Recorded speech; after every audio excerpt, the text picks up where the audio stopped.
बुवाकै चाहिन्छ मम्मीको क्लासरुम हुनु पर्यो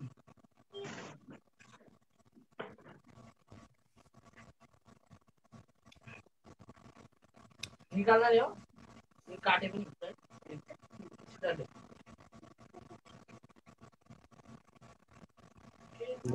सुरु गर्नुहोस् सिजी बाबु। सबैलाई आदरपूर्वक जयमती। आज हामी फेरि कोसिन प्रार्थना भवनबाट कर्फनुम प्रार्थना भवनको पेजबाट हामी लाइभ ब्रोडकास्ट यसरी गरिरहेका छौँ र आज यो जिउँदो पानी वाचनको यो तेस्रो र अहिलेको लागि यो अन्तिम वाचन हो, यो तेस्रो दिनको वाचन र यसमा आज हामीले गरिरहेका थियौँ अङ्क 4 र 5 को समीपाङ्क 52 र 53 अङ्कलाई आज हामीले गरिरहेका थियौँ। आज हामीलाई प्रभुले सहायता गरेका हुन् अनि आजको यस वाचनमा हाम्रो बीचमा हाम्रो ब्रदर सोम आउनु भएको छ। जय मसीह। अनि त्यसपछि अब हाम्रो बीचमा हाम्रो दाजु यता राजु पनि आउनु भएको छ।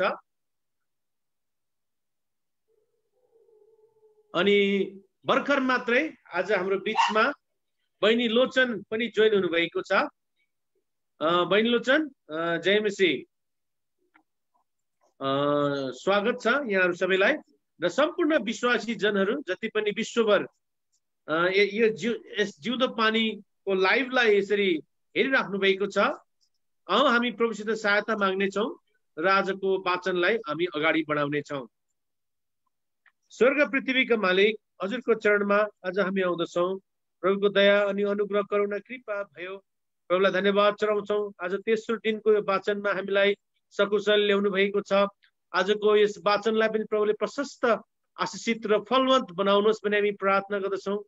एक बार हजुरको पुत्र प्रभु येशू ख्रीष्टको बहुमूल्य रगतले आज हामीलाई दुनुहोस्, पकाउनुहोस्, शुद्ध पवित्र पार्नुहोस् र आजको वाचन प्रशस्त आशिषित भएर गएको होस् भन्ने हामी प्रार्थना गर्दछौँ।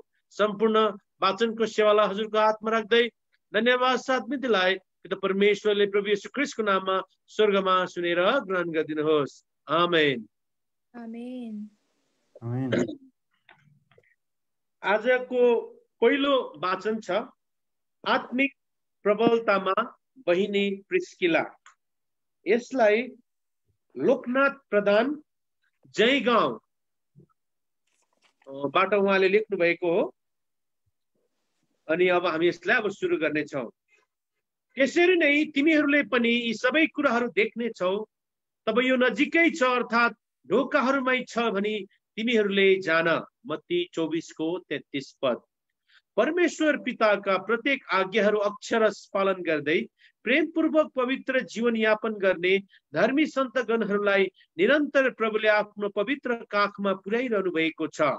यस बिरानो संसारको दुःख कष्ट पीर सतावट र अनेकौं यातनाहरूबाट मुक्त गरेर उहाँले आफ्ना प्रिय पात्रहरूलाई स्वर्गीय रमाहटमा समावेश गराउनु भयो।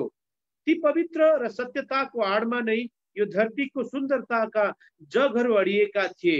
ती सुरक्षाका पर्खालहरू जसको आडमा हाम्रो अस्तित्व सुरक्षित थियो। बिस्तारै बिस्तारै ती पर्खालहरू ढुङ्गाहरू पिताको राज्यमा जडित हुँदै जाँदैछन् र हामी पृथ्वीवासीहरू रित्तिँदै जाँदैछौँ। हामी व्यस्त छौँ, त्यत्तिकै छौँ। प्रभुसँगको हाम्रो सम्पर्कमा केही परिवर्तन छैन। यो महान चेतावनीको सङ्केतलाई हामीले गहन र गम्भीर रूपले लिने बेला आइसकेको छ। अरूको आङमा जुम्रा देख्नेहरूले आफ्नो आङमा हात्ती कुदेको देख्नुपर्छ। सुधार अनिवार्य छ, आवश्यकता छ। यसरी नै धीरज साथ प्रभुको काममा लागिरहने सन्तगणहरू हामी माझ हराउँदै गइरहेकाले ऊ नजिकै ढोकामा नै छ। अन्तको समय आइसकेको कुरा हामी किटान गर्न सक्छौँ। हाम्रो दोष, अन्याय र पापका प्रकारहरूलाई उहाँहरूको प्रार्थना, अन्तर्विन्ती, उपासनाद्वारा थामी सुरक्षा दिने ती धर्मका पर्खालहरू नासिँदै गइसके। यो भ्रष्ट संसार उहाँहरूको योग्य भएन। धर्मी मानिस नाश हुँदैछ, त्यस कुराको कसैले वास्ता गर्दैन। भक्त मानिसहरू उठाइ लगिँदैछ, तर कसैले विचार गर्दैन, किनकि आउने विपत्तिबाट धर्मी मानिस उठाइ लगिन्छ। यशाया 57 अध्यायको 1 पद। जयगाउँ मामरे मण्डलीमा निरन्तर सेवामा लागिरहने एवं दुखी, रोगी, बिरामी, सतावटमा परेका विश्वासीहरूका लागि प्रभुमा अन्तर बिन्ती गर्दै उपवास प्रार्थना राखी चङ्गाईको चाहना गर्ने र यथासम्भव सहायता र हेरचाह गर्ने बहिनी प्रिस्किला पनि अब यस संसारमा रहिनन्। बिहिबार 25 अक्टोबर सन् 2012 सालको रात्रि 9 बजे र 10 मिनट जाँदा डाक्टर च्याङको सिलगढी नर्सिङ होमबाट डेरामा फर्काई ल्याए पश्चात 2 घण्टा पछि उनी प्रभुमा सुतिन्। उनको आकस्मिक निधनले हाम्रो मण्डली लगायत छेउछाउका स्थानीय मण्डलीहरूमा शोकको लहर व्याप्त भएको छ। उनी नम्र, क्षमाशील एवं संगतिमा प्रेममय व्यवहार रहेको हुनाले विश्वासीहरूमा ठूलो अभाव देखिएको कुरा गर्छन् दिदी बहिनीहरू।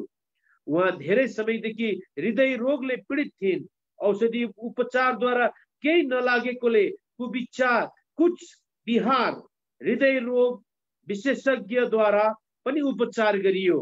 उनको उपचारबाट पनि स्वास्थ्य लाभ नहुँदा अपरेसन गर्नुपर्ने भयो र सबै मण्डलीको सरसल्लाह पश्चात डाक्टर च्याङ नर्सिङ होममा हार्ट सर्जरी गरियो।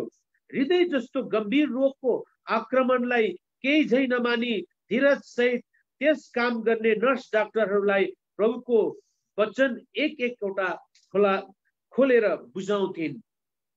स्वर्गीय राज्यको विषयमा विस्तार पूर्वक बताउँथिन्।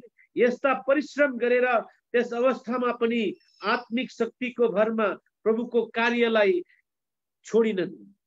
शरीर मात्र यहाँ थियो, आत्मा परमेश्वरको काखमा पहिला नै पुगिसकेको थियो। त्यसैले त प्रभु सुत्नु अघिल्लो दिन नै मण्डलीका सबैलाई मेरो जय मसीह सुनाइदिनु भन्न सकिन्। उनको जन्म पूर्व 3 नम्बर ऐसेलु खर्क खोटाङ जिल्लाको दुबे भन्ने गाउँमा सन् 1950 को सेप्टेम्बर महिनामा भएको थियो। उहाँका पिता मन्थमान सुनार र मुमा बुद्धिमाया सुनार हुनुहुन्थ्यो। परिवारमा 4 जना छोराहरू र 2 बहिनी छोरीहरू थिए। उनी कान्छी भएको कारण बाल्य जीवन लाड प्यारमा नै बित्यो। वैवाहिक जीवनमा बाँधिएपछि सन् 1979 सेप्टेम्बर 4 तारिक थिम्पू भुटानमा पति पत्नीले नै प्रभुको दोस्रो आज्ञा पालन गरे। सन् 1988 डिसेम्बर 25 तारिकदेखि आफ्नो जीवनकालको अन्तसम्मै मामरे मण्डलीमा सेवा गरेर 25 तारिक सेप्टेम्बरमा चिर निन्द्रामा परिन्। भौतिक जगतको हरेक विलासलाई तिलाञ्जली दिएर प्रभुप्रतिको समर्पित अडिग विश्वासलाई थामी राख्ने बहिनी प्रिस्किलाले मामरे मण्डलीमा एउटा महत्त्वपूर्ण नमुना छोडेर गइन्। दाम्पत्य जीवनको इतिहास खोतल्दै हालका मामरे मण्डलीका संरक्षक दास कालेब सुनुवार भन्नुहुन्छ, मेरी पत्नी केवल मण्डलीमा मात्र समर्पित नभएर पारिवारिक जीवनका हरेक समस्याहरूलाई धीरज सहित समाधान गर्न सक्ने क्षमताशील नारी थिइन्।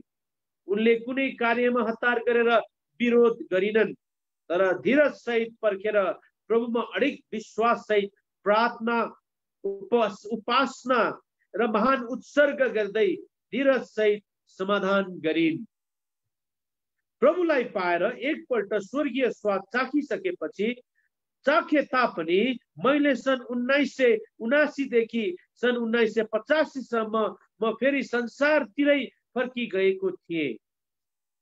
त्यस 6 वर्षको अवधिमा मैले उनलाई प्रभु सँगसँगै धेरै दुखी तुल्याएँ, कति कुटपिट गरे, अनुचित व्यवहार गरे, तर सबै दुःख कष्ट पीर र सतावट सहँदै उनले मलाई फेरि प्रभुमा फर्काइ ल्याउन सफल भइन्।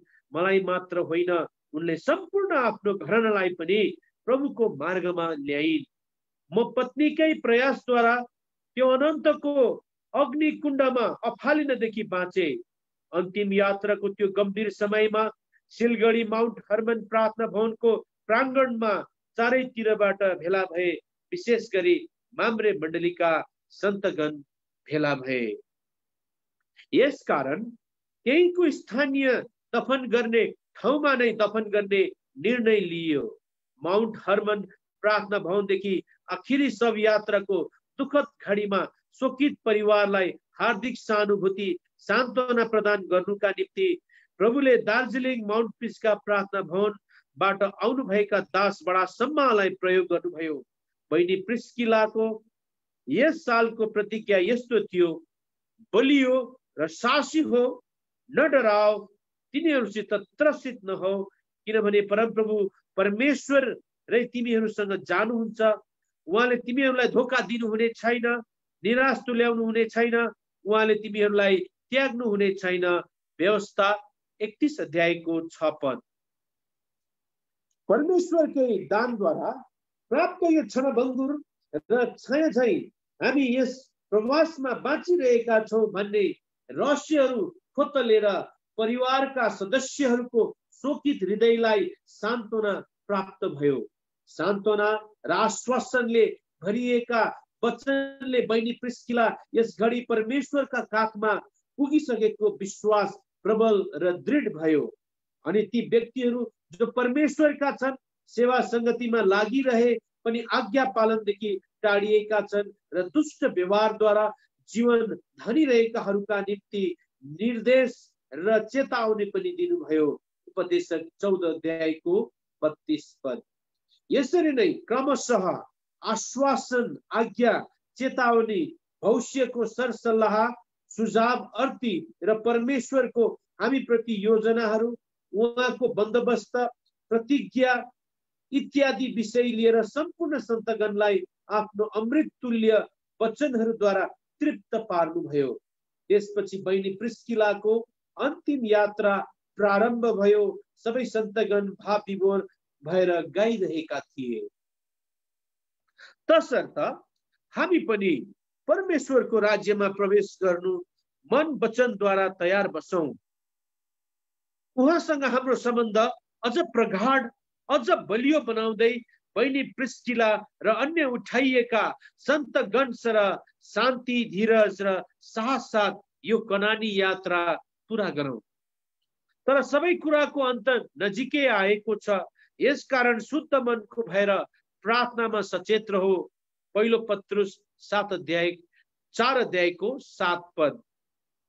बहिनी प्रिस्किलाले यस भौतिक संसारमा छँदा आफ्नो सर्वस्व त्यागेर प्रभुकै कार्यमा निरन्तर लागिरहन्थिन्। डुवर्सको र भुटान भित्रको कुनै पनि मण्डलीमा हुने सेवाकाईहरूमा उनको उपस्थिति अनिवार्य रूपमा हुन्थ्यो। दिदी बहिनीहरूलाई प्रभुको कार्यमा होशियारी र अनुशासित बनाएर अगुवाई गर्न सक्ने गुण उनमा थिए। डुवर्स र भुटानका भित्रका प्राय सबै मण्डलीहरूमा उनको योगदान थियो। जहाँ पनि प्रभुका जनहरू कहाँ आफै पुगेर आइलागेका रोग, बिमार, दुःख सुखमा उदार हृदयले सघाउँथिन्। प्रभुद्वारा प्राप्त दानलाई उनको जीवनकाल भरि नै उपयोग गरिन्। यस लेखलाई लेख्नु भएको छ हाम्रो लोकनाथ प्रधान जयगाउँबाट। अब अर्को एउटा कविता रहेछ। यो कविताको वाचन हामी गर्नेछौँ। यसको शीर्षक छ मेरा मुक्तिदाता येशू। यसका लेखक हुनुहुन्छ तरुण कुमार छेत्री, बेरेका उपासना भवन, गान्तोक। यसको शीर्षक मेरा मुक्तिदाता येशू, मेरा मुक्तिदाता येशू। हे दिन दयालु प्रभु येशू, तपाईं नै अनन्तका पूज्य प्रभु, उद्धारकर्ता, न्यायकर्ता, शान्तिदाता, मेरा अनन्तका मुक्तिदाता। हृदयका सारा उद्गार पोख्दै तपाईंको चरण कमलमा झुक्छु। यो पापीको क्रन्दन हजुरमा राख्दै तपाईको महान करारलाई याद गर्दै म नै हुँ बाटो सत्य र जीवन, म बाहेक पिता कहाँ जान सकिँदैन। पिताले यति ठुलो प्रेम गर्नुभयो, अनन्त जीवनको स्रोत पुत्रलाई बनाई अनुग्रहले भरिपूर्ण स्वर्गीय आशिष। यो कस्तो महान आशिष बनिरहेछ, विश्वासको आँखाभरि बगिरहेछ। क्रुसको आलो रगत भएर सारा संसारलाई उद्धार दिनलाई, केवल तिमीलाई र तिम्रो परिवारलाई। येशूको अनन्तकालीन प्रेम देखाउनलाई, मुक्तिको अविरल प्रेम पोखाउनलाई। तर यो कस्तो विडम्बना, आँखा छन् र पनि देख्दैनन्, कान छन् र पनि सुन्दैनन्, हतारिरहेछ बाटो बिराएका प्रतीक्ष र उमङ्ग र जोसमा होस हराएछ र बिरही पनि आफ्नै सोचहरूमा डुबी कथा र कहानीको माला पहिरेर दन्त्य कथामा आफूलाई भुलाएर यसका लेखक हुनुहुन्थ्यो तरुण कुमार छेत्री अनि बेरेका उपासना प्रार्थना भवन गान्तोकबाट उहाँले यो लेख्नु भएको हो। अब हामी अर्को लेखमा जानेछौँ। अर्को लेखको शीर्षक छ माउन्ट हर्मन हङकङको संगति। यसलाई आफ्नो प्रभुका जनले वाचन गर्नुहुनेछ र प्रभुको जनलाई म स्वागत गर्दछु। धन्यवाद।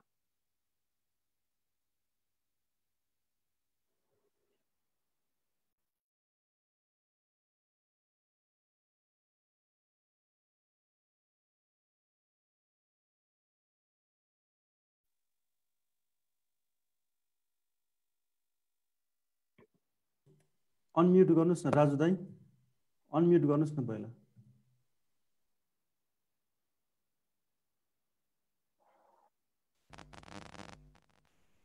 धन्यवाद छ हाम्रो भाइ इजिकेलाई।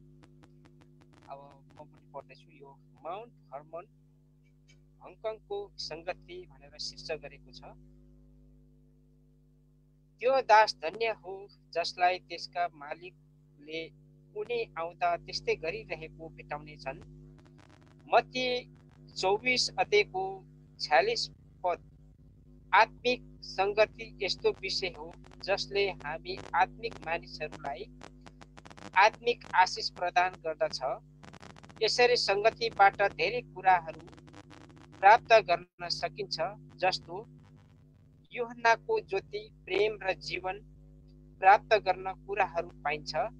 हनोक परमेश्वरसँग संगति गर्दा गर्दै स्वर्ग उठाइए। उत्पत्ति 5:24 पदमा अब्राहम परमेश्वरको साथ हिँडे र जाति जातिका पिता भए। उत्पत्ति 17को 1, 2, 3, 4, 5 यस्तै धेरै बाइबलको उदाहरणहरूलाई लिएर हङकङ माउन्ट हर्मनमा देश विदेशबाट काम गर्न आएका प्रियहरू संगतिमा लागिरहन्छन्। हङकङ यस्तो देश हो जहाँ प्रियहरूले 12 घण्टा 10 घण्टा काम गर्नुपर्छ। काम नगरी खान र बस्न धेरै गाह्रो पर्छ। यस्तै व्यस्तता भए तापनि बेलुकी 8 बजे सेवामा वचन सुन्ने लालसा लिएर भेला हुन्छन्।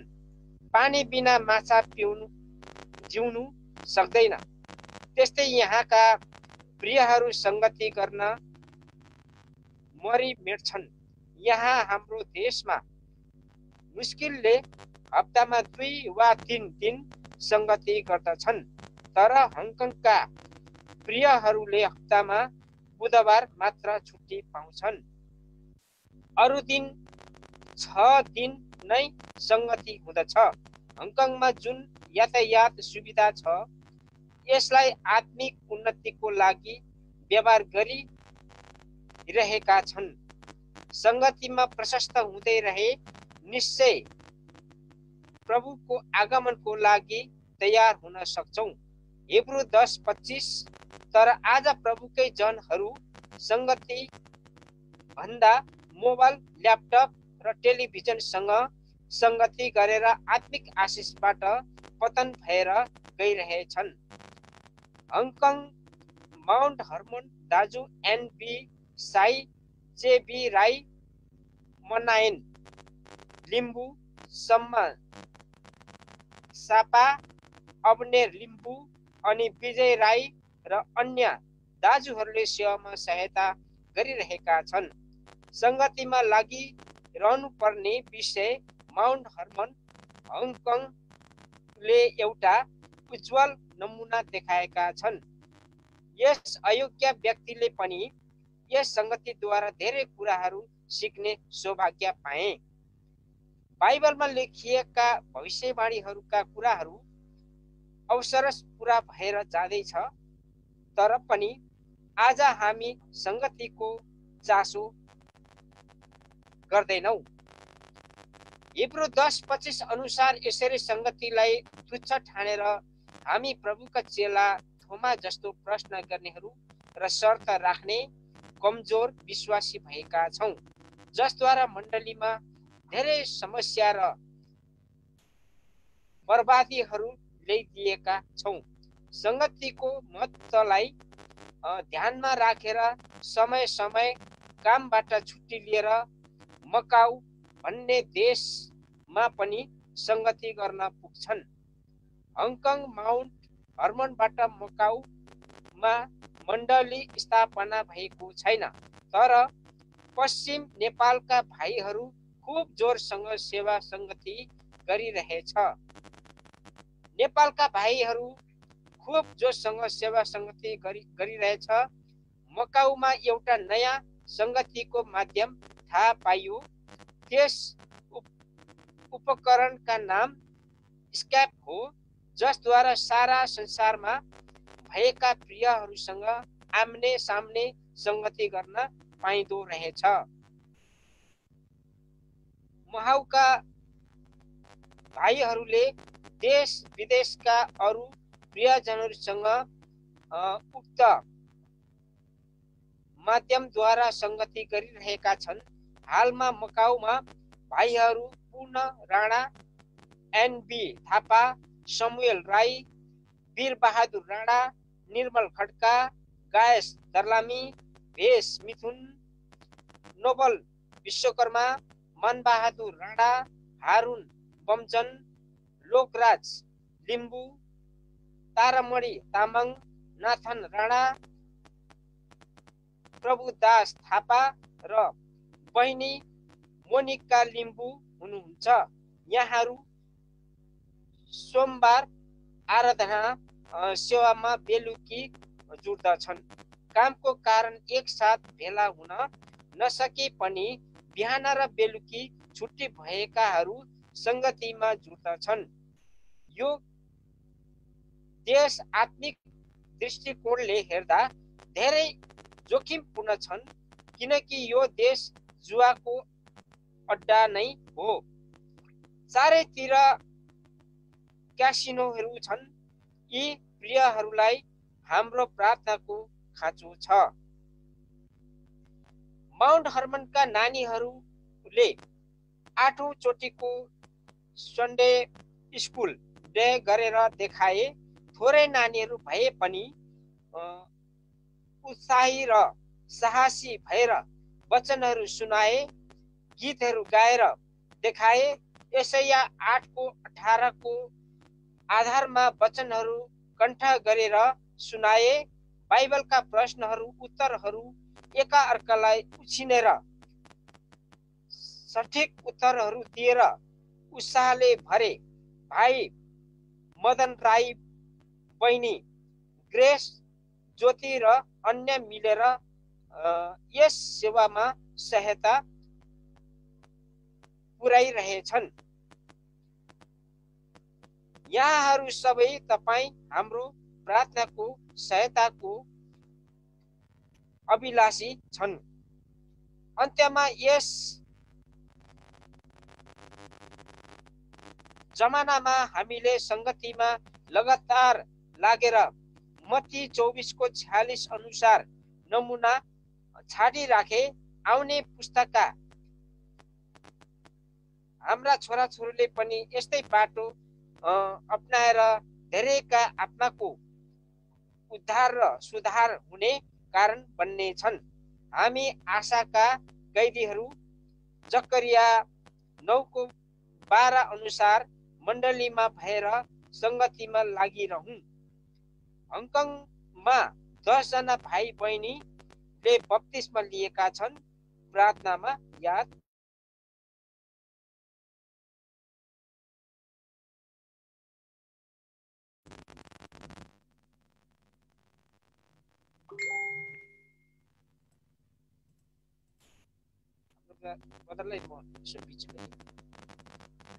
हुन्छ, धन्यवाद राजु दाई।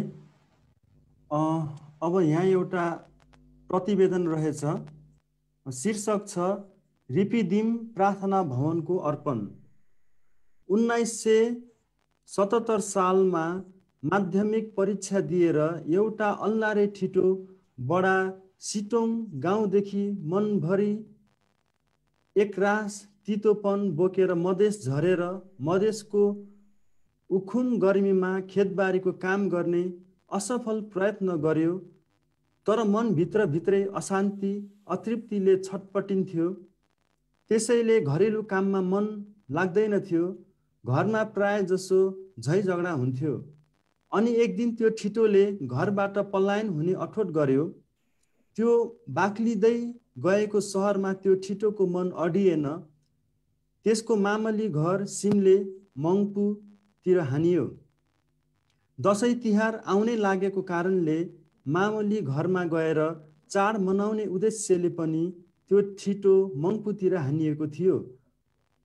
1979 सेप्टेम्बर 26 तारिक उद्धारको अनुभव पाएपछि त्यसले निरन्तर आफ्नो परिवारको निम्ति प्रार्थना गरेको कारण प्रभुले सो प्रार्थनाको उत्तरमा 1983 मा परिवारमा सुसमाचारको दैलो खोल्नुभयो र घरका अन्य सदस्यहरू प्रभुमा बाँचे अनि काम अरू गाउँ छिमेकीमा पनि बढ्दै र फैलदै गयो। त्यो बडा सिन्टोङ अनि सेल्पु बस्तीमा सेवा घर नभएको कारणले त्यहाँका प्रियहरू 2 घण्टा टाढोमा रहेको लाडपन्जर सिन्कोना बगानमा रहेका एलिम प्रार्थना भवनमा संगतिको निम्ति लगातार जान थाले। यस प्रक्रियामा बडा सिन्टोङ अनि सिल्पुमा बाँचेका आत्माहरूलाई निरन्तर हेरचाह गोडमेल र आत्मिक सिँचाइको सिलसिलामा एलिमले गरेको मेहनत र परिश्रम उल्लेखनीय छ। त्यहाँका प्रियहरूले लगातार 20 वर्षसम्म एलिमसित मिलेर संगति अनवरत गरिरहे। उकालो ओह्रालो वर्षायाममा कठ्याङ्ग्रिने जाडोमा पनि सक्रिय र इमान्दारीको साथ संगतिमा लागिरहे। तर कतिले चाहिँ आधा बाटोमा नै यात्रा अधुरो छोडेर संसारतिर फर्के।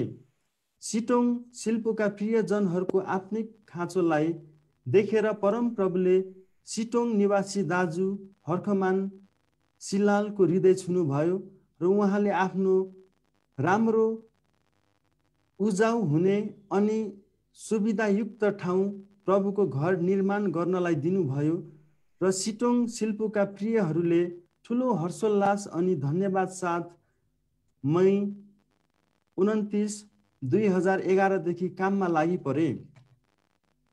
यो घर बनाउने काम सजिलो थिएन। अनेकौं प्रकारका बाधा र अडचन आए तापनि प्रभुका लोकलाई विजय प्रभुले नै दिनुभयो। यो घर निर्माण गर्ने प्रक्रियामा माउन्ट मोरियाहा प्रार्थना भवन मङ्पु, एलिम प्रार्थना भवन लाडपन्जर अनि अरू जतिजना प्रभुका प्रियजनहरूले सहयोग पुर्याउनु भएको छ। प्रभुले उहाँहरूलाई आशिष देऊन्। त्यो सहयोग चाहे भौतिक वस्तु अथवा आर्थिक सहयोग दिएर गरेका हुन् या त प्रार्थना गरेर पुर्याएका हुन्।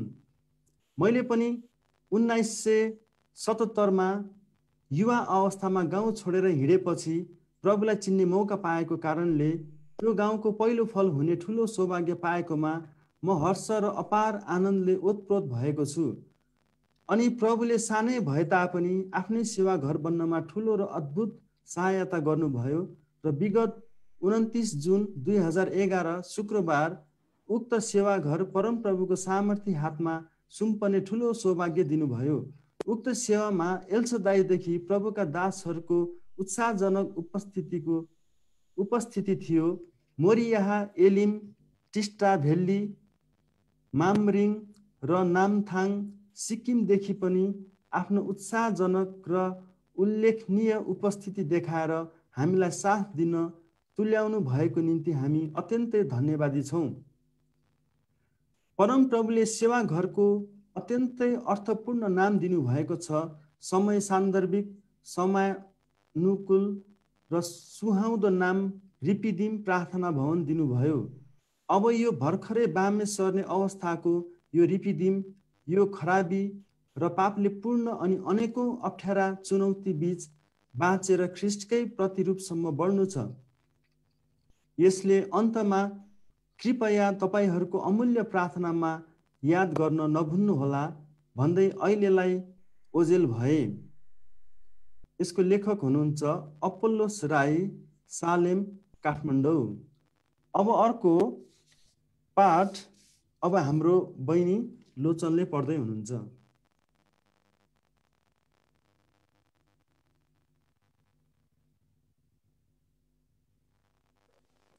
हुन्छ, फेरि पनि सबैलाई जय मसीह अनि धन्यवाद समयको लागि। म अबिगेल भन्ने टपिकलाई पढ्न गइरहेको छु। यो चाहिँ शिक्षाको विषयमा छ। एउटा सुन्दर घरको कल्पना एउटी आमा बिना गर्न सकिन्न। आमा घर हो। एउटा आदर्श परिवार बनिन बाहिरी सुन्दरता होइन, बरु असल विवेक चाहिन्छ। परमेश्वरको भय मान्ने स्त्री नै बुद्धिमान, असल र विवेकशील पनि हुन्छन्। असल विवेक नै वास्तविक सुन्दरता हो। हरेक बुद्धिमान स्त्रीले नै घर निर्माण गर्छ, किनकि उनमा यस्ता असल गुणहरू पाइन्छन्। यस्ता गुणवती स्त्रीहरूको कुरा गर्दा अबिगेलमा भएका गुणहरूले पनि चर्चा नगरी हाम्रो चित्तै बुझ्दैन। सर्वप्रथम, उनी सुन्दरी र एक असल समझ भएकी दयालु स्त्री थिइन्। उनका पति नाबाल एक अत्यन्तै धनी र प्रभावशाली भए पनि निष्ठुर र नीच मानिस थिए। नाबालको चरित्र अबिगेलको भन्दा ठिक विपरीत थियो। त्यो घरानामा एक दिन यस्तो हुन गयो। कर्मेलमा नाबालले आफ्नो भेडा बाख्राको ऊन कत्रने उत्सव मनाइरहेको थियो। दाउद र तिनीसँग भएका मानिसहरू राजा साउलदेखि भागेर कर्मेलको आसपासमा जङ्गल हुँदो भोग बोकै लुकिहिँडेका थिए।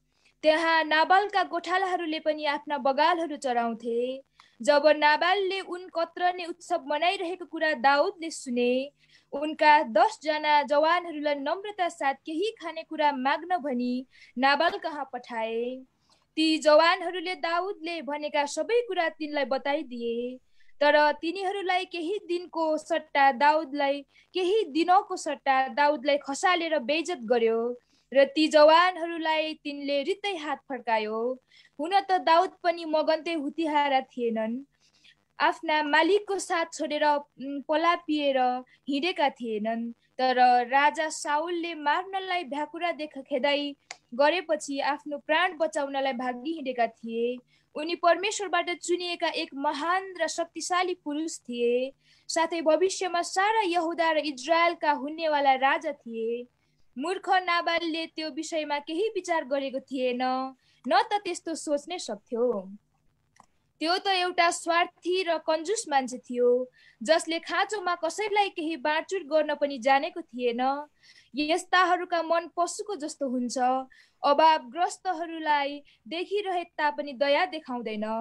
तपाईँ र मेरो पनि मन कस्तो छ? ख्रिस्टको मन जस्तै छ के त? जो कोही खाँचोमा समस्यामा परेर मनभरि पीर बोकेर आउँछ भने निश्चय हामीबाट उसले दया र सान्त्वना पाएर फर्कनु पर्छ। यदि त्यो नभई हाम्रो खस्रो बोली र रुखो व्यवहारको कारण निराश भएर उनीहरू फर्कन्छन् भने हामीले उफ्री सुसमाचार प्रचार गरेको व्यर्थ हुनेछ। किनकि जसले दया देखाएको छैन उसको न्याय बिना दया नै हुनेछ। याकुब 2:12। जब नाबालले भनेको कुरा दाउदले सुने, उनको क्रोधले सीमा नाघ्यो।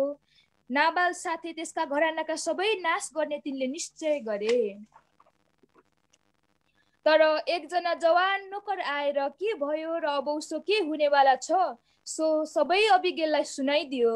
यसबाट थाहा हुन्छ कि उनी नोकर चाकरहरूका निम्ति पनि एक असल आमा जस्ती थिइन्, जसले आफ्नो विशाल हृदयमा माया साँचेर सबैलाई समेटेकी थिइन् र नै नाबाललाई भन्न नसकेको कुरा नोकरले आफ्नी आमा जस्ती अबिगेललाई सुनाउन सक्यो।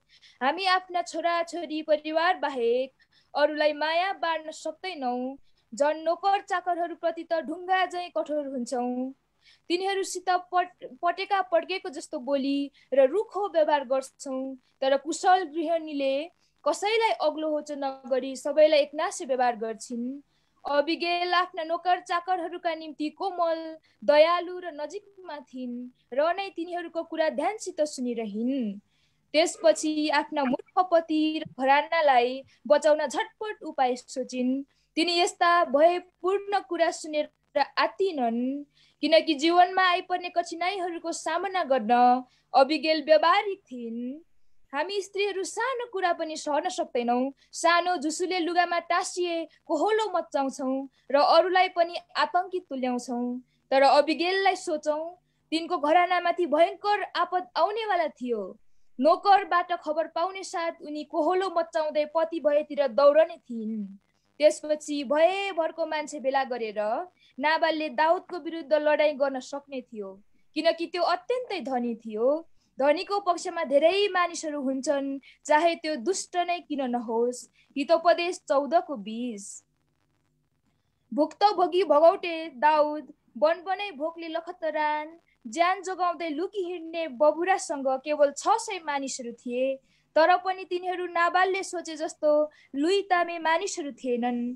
तिनीहरू अस्त्र शस्त्र चलाउन निपुण, युद्धका निम्ति चुनिएका वीर लडाकुहरू थिए, जोहरू धनुधारी थिए र दाहिने र देब्रे हातले घुइँत्रो चलाउन औ दाहिने र देब्रे हात दुवैले काँड चलाउन सक्थे। तिनीहरू सिंह झैँ भयानक र पहाडहरूमा चाहिँ घोरल झैँ तेज थिए। पहिलो इतिहास 12:2-8 यस्ता भयानक वीरहरू नाबालको कुव्यवहारको कारण झन्नै क्रुद्ध र हिंसक भएका थिए। परमेश्वरमा भरोसा राख्ने आत्मा संयमी अबिगेलले परिवारलाई बचाउन आफैलाई जोखिममा पार्न कम्मर कसिन्। हामी माथि पनि कहिलेकाहीँ यस्ता विपत्तिहरू आइलाग्छन्। एउटा घरानाको याद आइरहन्छ। दार्जिलिङमा गोर्खाल्यान्डको आन्दोलन सुरु भएको थियो। मेरा पति कम्युनिस्ट पार्टीका भूतपूर्व नेता हुनुहुन्थ्यो। उहाँले पार्टीको कामबाट हात धोएर प्रभु येशूलाई विश्वास गरेर बप्तिस्मा पनि लिइसक्नु भएको थियो। तापनि आन्दोलनमा संलग्न छ भन्ने शंका गरेर कर्मजितको परिवारको कोप्रोको बच्चा पनि मारिदिन्छौँ भन्ने जुलुस आउने भएको थियो। कति शत्रु भए पनि कति मित्र भएकोले अघिबाटै हामीले सूचना पाउन सक्यौं। हामी थोरै दिदीबहिनीहरू भेलिएर रातभर प्रार्थना गरेर बस्यौं। हाम्रो प्रार्थना सुनेर प्रभुले घर हेर्न आउँदा आधा बाटोमै तिनीहरूको सल्लाहलाई विफल तुल्याइदिनु भयो र जुलुस फर्के। यस्तो त 3 चोटि दोहोरियो र प्रभुले यशाया 27 को 3 पद पूरा गरी हामीलाई हानि गर्न दिनु भएन। अब अबिगेलको कुरा गरौं। अबिगेलले भयानक सिंह जस्ता क्रुद्ध वीरहरूको अघि पर्न कसरी आँट गरिन् होलिन्। तर उनी परमेश्वरमा पक्का भरोसा राख्ने एउटा आत्मा संयमी नारी थिइन्। 18 पदमा उनले दाउद र तिनका मानिसहरूका निम्ति सौगात तयार पारिन् र ती लिएर आफ्ना नोकरहरूको साथमा अघि पठाइन्। आपतकालीन स्थितिलाई साम्य बनाउने काममा उनी कति छिटो थिइन्। उनको यो गुण तारिफ योग्य छ। यी सबै काम गर्नमा उनले आफ्नो पतिको परामर्श लिइरहने आवश्यक सम्झिनन्, किनकि मूर्ख र बेसमझका मानिसहरू असल कामका बाधक मात्र हुन्छन्। अबिगेल उदार चित्तकी थिइन्। अरूको भलाइको निम्ति काम गर्न उनी एक्लै पनि सक्षम थिइन् र खाँचोमा परेकाहरूको निम्ति आफ्नो मुट्ठी सधैँ खुला राख्थिन्।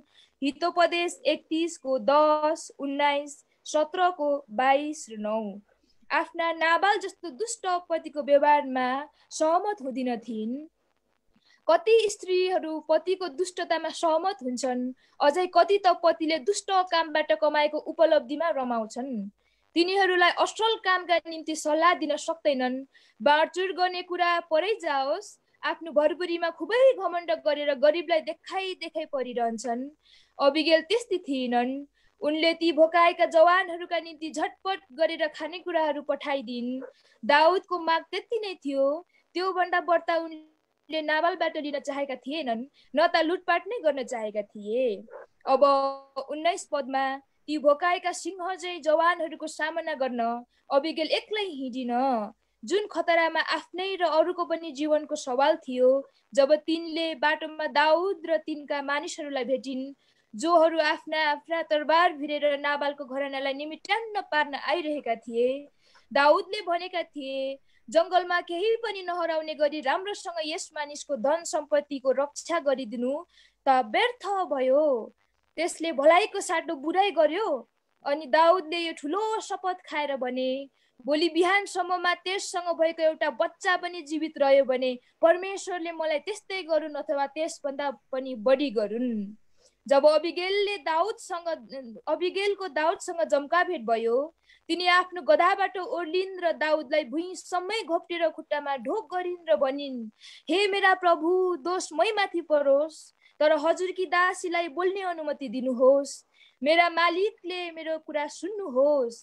यसरी दोषलाई सहर्ष स्वीकार्न उनी तत्पर भइन् र मेलमिलाप कायम राख्न अरूको पाप र भुललाई आफ्नो थाप्लोमा जिम्मा लिएर आफू मध्यस्थ भइन्। आफ्नो पतिको दुष्ट व्यवहारलाई चिनेर उसको स्तर के हो भनी छुट्याउने उसकोमा ज्ञान थियो, तर पनि यस्तै नीच भए तापनि आफ्नो पतिलाई प्रेम गर्थिन् र नै कुनै हानि नहोस् पनि उसलाई सक्दो जोगाउने प्रयास गरिन्। त्यसपछि आफूले लगेका सौगातहरू देखाउँदै भनिन्, म हजुरकी दासीले ल्याएकी सौगात यहाँ छ। हजुरका अधीनमा भएका जवान मानिसहरूलाई त्यो दिनुहोस्। उनले दिन नम्र भइकन यति सुन्दर कुराहरूले दाउदलाई मनाएकी कुरा 28 देखि 31 पदसम्म छन्, जसमध्ये जब परमप्रभुले तपाईँको विषयमा भन्नुभएको सबै भलाइ अनुसार मेरा प्रभुका निम्ति गर्नुहुनेछ र तपाईँलाई इजरायलमाथि शासकको रूपमा नियुक्त गर्नुहुनेछ, तब बिना कारण रगत नबगाउनु भएकोमा वा मेरा प्रभुले आफ्नो बदला आफैले लिनुभएको कुरा तपाईँका निम्ति शोकको कारण वा मेरा प्रभुका निम्ति हृदयको वेदनाको कारण नहोस्। तर जब परमप्रभुले मेरा प्रभुसँग असल व्यवहार गर्नुहुनेछ, तब तपाईँकी दासीलाई सम्झना गर्नुहोस्। दाउद प्रति परमेश्वरको योजनालाई दूरदर्शी अबिगेलले अघिबाटै देखिसकेकी थिइन्, साथै यसमा उनको दृढ विश्वास थियो। यसैले शत्रुको जीवन र व्यवहार पनि कलङ्क रहित होस् भन्न चाहेकी थिइन्। उनी आफ्ना शत्रुको सामना गर्न र बिन्ती राख्न एक कुशल कूटनीतिज्ञ थिइन्। उनले दाउदको भयङ्कर क्रोधलाई दयामा परिवर्तन गर्यो। कोमल जवाफले क्रोधलाई शान्त पार्छ, तर रुखा वचनहरूले रिस उठाउँछन्। हितोपदेश 15:1। शान्त भएर दाउदले अबिगेललाई भने, परमप्रभु इजरायलका परमेश्वर धन्यको हुनुहुन्छ, जसले तिमीलाई आजको दिन मलाई भेट्न पठाउनु भएको छ। अनि तिम्रो बुद्धि सुझाउ धन्य हो र तिमी धन्यकी हौ। तिमीले आजको दिन मलाई रक्तपात गर्नदेखि र आफ्नो हातले बदला लिनदेखि रोक्यौ, किनभने परमप्रभु इजरायलका परमेश्वरको जीवनको शपथ, जसले मलाई तिमीलाई हानि गर्नदेखि रोकिराख्नुभयो, तिमी हतार गरेर भेट्न नआएकी भए निश्चय बिहान उज्यालो हुँदासम्म नाबालका एउटै बालक पनि जीवित रहने थिएनन्। यसरी त्यो दिन ठुलो काटमार अबिगेलको बुद्धिद्वारा रोकियो। जब अबिगेल आफ्नो घरमा फर्केर आइन्, नाबालले राजाले दिने झैँ ठुलो भोज दिएर आफू पनि मदिराले लट्ठ भएर खुसी मनाइरहेको देखिन्। त्यो यति साह्रो लट्ठ भएको थियो कि अबिगेलले त्यसलाई राम्रो या नराम्रो केही पनि सुनाउन उचित ठानिनन्।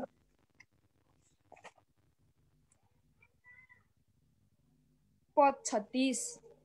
हाम्रो व्यावहारिक जीवनमा जान्न पर्ने एउटा मुख्य कुरो यो पाठबाट सिक्न सक्छौँ। कतिपय स्थिति विचार गरेर मात्र भन्नुपर्ने कुराहरू भन्नु उचित हुन्छ। कति बेला त नसोची बोलिएको कुराले परिवारमा कचिङ्गल उब्जन्छ र यसले परिवार मात्र होइन मण्डलीमा पनि फाटो ल्याउँछ। कतिले भन्ने गर्छन्, मेरो मनमा पटक्कै पाप छैन भन्ने कुरा भनिहाल्छु, केही पनि मनमा राख्दिन, तर उसले गुप्त कुराहरू पनि प्रकट गरी पठाएर भाट बैलो मचिएको पत्तै हुँदैन। अबिगेलले चाहिँ भोलि बिहान नाबाललाई नशाले छोडेपछि मात्र दाउदले भनेका सबै कुरा बताइन्। यो सुनेपछि त्यसलाई हृदय रोगले आक्रमण गर्यो र पत्थर चाहिँ भयो। 37 पद। 38 पदमा 10 दिन पश्चात परमप्रभुले त्यसलाई प्रहार गर्नुभयो र त्यो मर्यो। त्यसले दाउदलाई गरेको खराबीको सट्टा परमप्रभु आफैले त्यसलाई बदला लिनुभयो। अबिगेलका यी गुणहरू मध्ये सबैभन्दा उच्च गुण उनको क्षमाशील हृदय हो। दाउद जो अबिगेल आफै र उसका परिवारलाई निमिट्टान्न पार्न सोचेका मान्छे पक्कै पनि मित्र थिएनन्, तर पनि उनले त्यस व्यक्तिलाई क्षमा दिइन् र नाबालको मृत्यु पश्चात आफ्ना पतिका रूपमा स्वीकार गरिन्। भनाइ छ स्त्रीहरू कमजोर पात्रहरू हुन्, तर परमेश्वरको अनुग्रहद्वारा अबिगेलको साहस, आँट र बुद्धिमत्ता प्रकट हुन्छ। स्त्रीहरू कमजोरताको पर्यायवाची होइनन्, बरु परमेश्वरको भय साथ हिँड्ने हरेक स्त्री प्रेममा, धैर्यतामा, साहसमा, बुद्धिमा, दया, क्षमाशीलतामा अनि जीवनका हरेक कठिन परिस्थितिहरूमा अति नै बलिया हुन्छन्। अबिगेल यसको ज्वलन्त उदाहरण हुन्। यस्ता सबै गुणहरूलाई आत्मसात गर्दै कमजोर होइन तर प्रभुमा झन् बलियो बन्दै हामी हरेक स्त्रीलाई आफ्नो परिवार र मण्डली निर्माणमा अघि बढाउन हामीलाई उत्साह दिने हाम्री प्रेरणाकी आमा अबिगेल हुन्। यो उत्तम लेखलाई, यो शिक्षाको सम्बन्धी यसलाई लेख्नु भएको छ चन्द्रा राईले गोसेन प्रार्थना भवन गोकबाट। अब अर्को लेखलाई पढ्नुको निम्ति म प्रभुको जनलाई समय दिन्छु। बहिनी लोचनलाई धेरै धेरै धन्यवाद। एउटा सानो यहाँ कविता पनि रहेछ। कविता वाचन पश्चात हामी अर्को लेखमा जानेछौँ। ठुलो छु सानो भए पनि। यसका लेखक हुनुहुन्छ पूर्ण राई, एलनिसी प्रार्थना भवन, झापा, नेपाल, हाल मलेसियामा हुनुहुन्छ। आत्मा मेरो सजिएको छ बाहिरी रूप भए पनि, प्रभु येशूले चुन्नु छान्नु भयो संसारका लागि सानो भए पनि। यो संसारमा राजा र ठुल्ठुला विद्वान भए तापनि म जस्तो पापीलाई चुन्नु छान्नु भयो। म मूर्ख भए पनि यो पापले भरिएको संसारमा म टुरो र एक्लो भए पनि जीवित प्रभु येशू मसीह आफ्नो हुनुहुन्छ। साथै परमेश्वर पिता पनि खुसी छु आँसु बगे पनि, सुखी छु गरिब भए पनि, किनकि स्वर्गीय राज्यमा मेरो धन छ। यहाँ केही नभए पनि मेरो प्रार्थना सुनिदिनुहुन्छ। म जहाँ भए पनि उहाँमाथि आशा भरोसा र विश्वास गरिरहन्छु, जीवनको अन्तसम्म पनि आत्मा मेरो सजिएको छ। यसका लेखक पूर्ण राई हुनुहुन्छ। अब हामी अर्को लेख पढ्दैछौँ। निस्तार चाडको तयारीको दिन प्रभु येशू क्रुसमा टंगाइनु भयो। यसका यो हामीले यसरी पढ्न गइरहेका छौँ अनि यसको लेखक चाहिँ हुनुहुन्छ चन्द्रकला लिङ्खा, कनान काठमाडौँ, हाल इजरायलमा उहाँ हुनुहुन्छ। यसको लेखको निस्तार चाडको तयारीमा प्रभु येशू क्रुसमा टंगाइनु भयो। मनुष्य जाति स्वभावैले आफ्नै कुरामा मात्र जिद्दी गर्ने एउटा निश्चित विषयवस्तुलाई त्यसको यथार्थता बुझ्नु अघि नै आफ्नो बुद्धि लगाएर कुरा लम्बाई चौडाई तन्काएर बोल्ने गर्छ। तर परमप्रभुको वचनमा यस्तो नियम लगाउनु चाहिँ उहाँभन्दा मानिस पो जान्ने बुझ्ने भैटो खोल्नु हो। परमेश्वर छैन, यो सारा संसार प्रकृतिको देन हो भन्नेहरूका लागि त यो सामान्य कुरा हो, किनकि एक समय हामी पनि त्यस्तै थियौँ। तर सत्य परमेश्वरको परिचय पाएर उहाँको अस्तित्व सारा संसार र यहाँ भएका यावत थोकहरू उहाँका सृष्टिहरू पो रहेछन्, प्रभु येशू ख्रीष्ट चाहिँ हाम्रा मुक्तिदाता हुनुहुँदो रहेछ भन्ने कुरा थाहा पाएपछि पनि पैदल मार्गी यात्रीहरूलाई लक्ष्य बनाएर पैदल मार्गमा बिहान बेलुकी व्यापारीहरूले प्रभुको वचन बिक्रीको लागि राखेको सामग्री चाहिँ बनाउनु चाहिँ डरलाग्दो कुरा हो। ती सामग्रीहरूको मूल्य कुनै निश्चित हुँदैन। व्यक्ति र परिस्थिति हेरेर व्यापारीहरूले सामग्रीहरूको मूल्यमा परिवर्तन गर्दछन्, तर हाम्रा परमेश्वरको वचन सदा सर्वदा रहिरहन्छ। यशाया 40 अध्यायको 8 पद। यो एक देशको कथा हो, तर इजरायल देशमा सन् 2010 मा बटुलेको अनुभव हो। यहाँ भन्न खोजिएको कुरा हाम्रा मुक्तिदाता प्रभु येशू ख्रीष्ट क्रुसमा टंगाइनु भएको र गाडिनु भएको दिन कुन चाहिँ विश्राम दिनको अघिल्लो दिन वा तयारीको दिन थियो? के त्यो दिन यहुदीहरूको प्रत्येक हप्ता विश्राम लिने शनिबारको अघिल्लो दिन शुक्रबार नै थियो त? इजरायल देशमा समय बिताएको 4 वर्ष भयो। यहुदीहरूले हरेक वर्ष मनाउने 3वटा निस्तार चाडहरू, पेसकहरू हिब्रू भाषामा त अनर्थमा बितेछन्। बाइबलमा उल्लेख भएको यहुदीहरूको निस्तार चाड हो भन्ने साधारण अर्थमा सीमित राखेर ती चाडहरूको समयमा अरू दिन बहिनीहरूलाई साथै नेपालमा पनि अहिले यहुदीहरूको यो पात्यो चाडको समय हो भन्दै जानकारी दिने गर्थे। तर सन् 2010 को निस्तार चाडले भने मेरो ध्यान निकै केन्द्रित गर्यो। यसको मुख्य कारण चाहिँ अहिलेको मेरो रोजगारदाता मोसाद्वारा दिएको व्यवस्थाप्रतिको कट्टर भएकोले पनि हो। विश्राम दिन र लेवी 23 अध्यायमा उल्लेखित ती परमप्रभुका चाडहरू अक्षरशः पालन गर्ने हुनाले यसबाट मैले बाइबलमा भएका कतिपय कुराहरू व्यवहारिक साथै आत्मिक रूपमा सिक्ने मौका पाएकी छु। यहुदीहरूले व्यवस्था मार्फत पाएका धार्मिक चाडहरूमध्ये निस्तार चाड अलिक गाह्रो चाडको रूपमा लिन सकिन्छ। कट्टर धार्मिक परिवार माता झन् निकै कठिन हुन्छ। यो चाड अरूभन्दा अलिक गाह्रो हुनको खास कारण 7 दिनमा खमिरी चिजहरूबाट बिल्कुलै अलग रहनु परेकोले हो। तर उनीहरूले कुनै कठिनाई नमानी जोसिला भएर आफ्ना धार्मिक विधिहरू पूरा गर्दछन्। निस्तार चाडको धेरै दिन अघिबाट व्यस्त रहनु परे तापनि मलाई यो तयारीको दिनले धेरै नै पिरोल्यो। मैले 4वटै सुसमाचारका पुस्तकहरूको अन्त्यतिर अध्यायहरू पटक पटक अध्ययन गरे जहाँ हाम्रा मुक्तिदाता प्रभु येशू पक्राउ पर्नुभएको थियो। उहाँको न्याय गरिएको मात्र होइन तर निस्तार चाडको बारेमा पनि धेरै पदहरूमा उल्लेख गरिएको छ। फेरि प्रस्थान, लेवी, गन्ती र व्यवस्थाका पुस्तकहरू पनि पल्टाए। नेपाल बाइबल सोसाइटी र हिब्रू भित्ते पात्रोमा दृष्टि लगाए कारण शुभ शुक्रबार र निस्तार चाड पेशक अवलोकन गर्नलाई मलाई झट्टै 21औं अङ्क जिउँदो पानी पत्रिकाको पनि याद आयो। इजरायल देशको चारै दिशामा कार्यरत दिदी बहिनीहरूलाई संगति दिएर संयोगवश पुनः त्यो पत्रिका म कहाँ आइपुगेको थियो। त्यस अङ्क 29औं मा पनि दाजु दानियल राई र श्रीमान पाण्डे बीच प्रभु येशू क्रुसमा टंगाइनु भएको दिन वा बारको विषयलाई लिएर दोहोरी चलेको छ। मूसाद्वारा दिएको व्यवस्था तोरा अनुसार यहुदीहरूका लागि वर्षभरि 52वटा तयारीका दिनहरू शुक्रबारहरू र 52वटा विश्राम दिनहरू शनिबारहरू मात्र हुन् कि अरू पनि यस्ता दिनहरू छन्? यदि छन् भने कहिले र किन यस्ता दिनहरू यहुदीहरूले सदुपयोग गर्छन् त? हजुर, त्यही व्यवस्थामा नै यहुदीहरूले परमप्रभुका चाड वा पवित्र महासभाका रूपमा पाएका हुनाले तोकिएको समयमा ती दिनहरूको सदुपयोग गर्दै मान्दै आएका छन्। लेवी 23 अध्याय पढ्नुहोस्। अब छोटकरीमा ती चाडहरूको जानकारी लिऊ। निस्तार चाड अभिव वसन्त ऋतुको सुरुवातसँगै पहिलो वा निसान महिना पनि सुरु हुन्छ। यही महिनामा 14औं दिन बेलुकीदेखि 21औं दिनको बेलुकीसम्म वा 7 दिनसम्म परमप्रभुको निस्तार चाड मनाउँछन्। यो 7 दिने निस्तार चाडमा पहिलो दिन चाड सुरु भएको हिसाबले र 7औं दिनमा परिश्रमको कुनै काम नगर्नु भनी लेखिएको छ। प्रस्थान 12 को 16, लेवी 23 को 7 र 8, गन्ती 28 अध्यायको 16 देखि 18 र 25 पद, व्यवस्था 16 अध्यायको 1, 6 र 8 पद। अब जुन दिन कुनै काम नगर्नु भनी आज्ञा भएको छ त्यस दिनलाई हामीले विश्राम दिन सम्झनु पर्यो, किनकि त्यस दिन पवित्र महासभा हुन्छ र त्यस दिनको लागि अघिल्लो दिनलाई तयारीको दिन मानिन्छ। जसरी प्रत्येक हप्ता विश्राम दिन शनिबारको लागि शुक्रबार तयारीको दिन हुन्छ, त्यसै दिन बेलुकी निस्तारको ठुमा पनि बलिदान हुन्छ र 20औं दिन चाहिँ तयारीका दिनहरू हुन्। हप्ताहरूको चाड त्यस विश्राम दिनको भोलिपल्टदेखि अर्थात् डोलाउने बलिको बिटा ल्याएको दिनदेखि नै गन्न सुरु गरेर 7औं दिन विश्राम दिन वा हामीले बुझ्ने अर्थमा 7 हप्ता पूरा भएको भोलिपल्ट 50औं दिनमा यहुदीहरूले हप्ताहरूको चाड मनाउँछन्। यही 50औं दिनलाई अंग्रेजीमा पेन्टिकोस्ट भनिन्छ। त्यस दिन परिश्रमको कुनै काम नगर्ने तर पवित्र महासभा घोषणा गर्ने आज्ञा भएको छ। लेवी 23 अध्यायको 15 अनि 16 पद र 29 पद, गन्ती 28 को 26 पद। त्यसैले त्यो विश्राम दिन हो। त्यस विश्राम दिनको लागि 49औं दिन तयारीको दिन हुन्छ। स्मरण रहोस्, हप्ताहरूको चाड पेन्टिकोस्टको लोक गन्ती गर्न थालिएको दिन र शनिबार विश्राम दिनको भोलिपल्टदेखि होइन।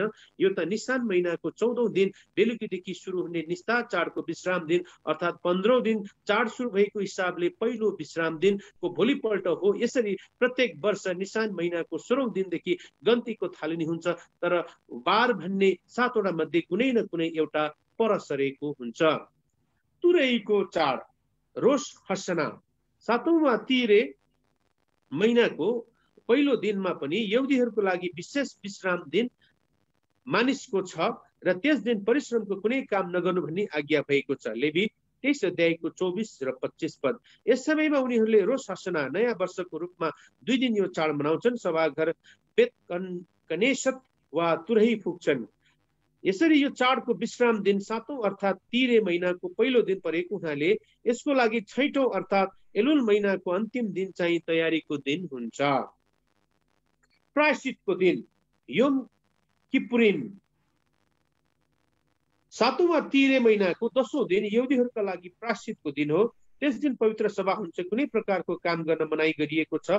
लेवी 16 अध्यायको 29 र 23 पद अनि 23 अध्यायको 27 पद, 28 पद, 3 पद र गन्ती 29 को 7 पद। 9 दिन बेलुकीदेखि 10औं दिन बेलुकीसम्म लगभग 24 घण्टा उपवास बस्छन्। त्यस अवधिभरि धार्मिक अधार्मिक सबै यहुदीहरूका लागि गाडी, टेलिभिजन, रेडियो चलाउन बजाउन निषेध गरिएको हुन्छ। अत्यावश्यक कुराहरू मात्रै जस्तै एम्बुलेन्स, बारुद यन्त्र, सुरक्षाका लागि अति जरुरी परेमा सम्बन्धित साधनको छुट हुन्छ। अब त्यो 10औं दिन विश्राम दिन भएकोले तयारीको दिन 9औं दिन हो। झुप्रावासको चाड। यही 7औं महिनाको 14औं दिन बेलुकीको 21औं दिन बेलुकीसम्म युवतीहरूले झुप्रीहरूको चाड मनाउँछन्। चाड सुरु भएको हिसाबले पहिलो दिन अर्थात् तिरे 7औं महिनाको 15औं दिनमा पनि पवित्र सभा हुन्छ। त्यस दिन परिश्रमको कुनै काम नगर्नु तर विश्राम दिन मान्नु भनिएको छ। लेवी 23 अध्यायको 34, 35 र 39 पद, गन्ती 29 को 12 पद। अब यस विश्राम दिनको लागि 14औं दिनको तयारीको दिन हुन्छ। यस महिनाको 22औं दिन वा चाड सुरु भएको दिनदेखि गन्दा 8औं दिनमा पवित्र महासभा हुनुपर्ने र परिश्रमको कुनै काम नगर्ने भनी आज्ञा भएको छ। लेवी 23 अध्यायको 36 र 39 पद, गन्ती 29 को 35 पद। त्यसैले त्यो दिन पनि विश्राम दिन हो भनी बुझ्नु पर्यो। त्यसको लागि 7औं दिन वा झुप्री चाडको अन्तिम तयारीको दिन हुन्छ। के यी धार्मिक चाडहरूमा लिने विश्रामका दिनहरू र तयारीका दिनहरू प्रत्येक वर्ष उति नै हुन्छन् होला त? के कुनै वर्ष घटी नहोला र हजुर? ती दिनहरू वा बारमा आधारित छैनन् तर हिब्रू मितिमा आधारित भएकोले 7वटा बारहरूमध्ये कुनै पनि एउटा बारमा पर्दछन्। उदाहरणको लागि तेस्रो विश्राम दिन बुधबार परेमा मंगलबारको तयारीको दिन हुन्छ। बिहिबार परेमा बुधबार, शुक्रबार परेमा बिहिबार तयारीको दिन हुन्छ। यहाँ हामीले बुझ्नु पर्ने के छ भने शुक्रबार बेलुकी धार्मिक चाडको विश्राम दिन सकिन करिब 1 घण्टा अघि शनिबार विश्राम दिन सुरु हुने भएकोले ती दुईटा विश्राम दिनहरूका लागि बिहिबार नै तयारीको दिन हुन्छ। यदि त्यो दिन शनिबार परेमा दुईटा विश्राम दिनहरू एकै दिन परेकाले शुक्रबार तयारीको दिन हुन्छ। आइतबार परेमा शनिबार विश्राम दिन सकिन 1 घण्टा अघि धार्मिक चाडको विश्राम दिन सुरु हुने भएकोले वा लगातार 2 दिन विश्रामका दिनहरू परेका हुनाले ती दुईटै दिनको तयारी शुक्रबार हुन्छ। यसरी कुनै कुनै वर्ष ती दिनहरू शनिबारे विश्राम दिनसँग गाभिन पुग्छन्। अब हामीलाई थाहा भयो कि यसरी वर्षभरिको विवरण हेर्दा 52 वटा तयारीका दिनहरू, शुक्रबारहरू र 52 वटा विश्रामका दिनहरू, शनिबारहरू बाहेक अरू पनि यहुदीहरूका लागि तयारी र विश्रामका दिनहरू रहेछन्। शनिबारे विश्राम दिन र धार्मिक चाडहरूमा लिने विश्राम दिनहरूमा केही थोरै कुराको अन्तर छ तर ती दिनहरूमा सुरु हुने तरिका र समय उस्तै हो।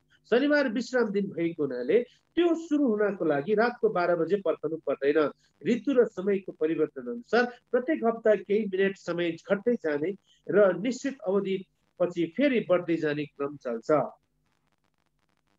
उदाहरणको लागि हिउँदो ऋतुको कुनै एउटा शुक्रबार 4:15 PM मा बेलुकीको दिउँसोको 4:15 मा सुरु भएको विश्राम दिन शनिबार 5:15 वा 5:17 PS तिर सकिन्छ। यसरी नै ग्रीष्म ऋतुको कुनै एउटा शुक्रबार 7:05 को PS मा सुरु भएको विश्राम दिन शनिबार 8:05 वा 8:06 PM मा तिर सकिन्छ। यति लामो लेख लेख्नुको खास कारण भन्न खोजिएको कुरा बुझ्नमा मद्दत पुगोस् भन्ने उद्देश्यले हो।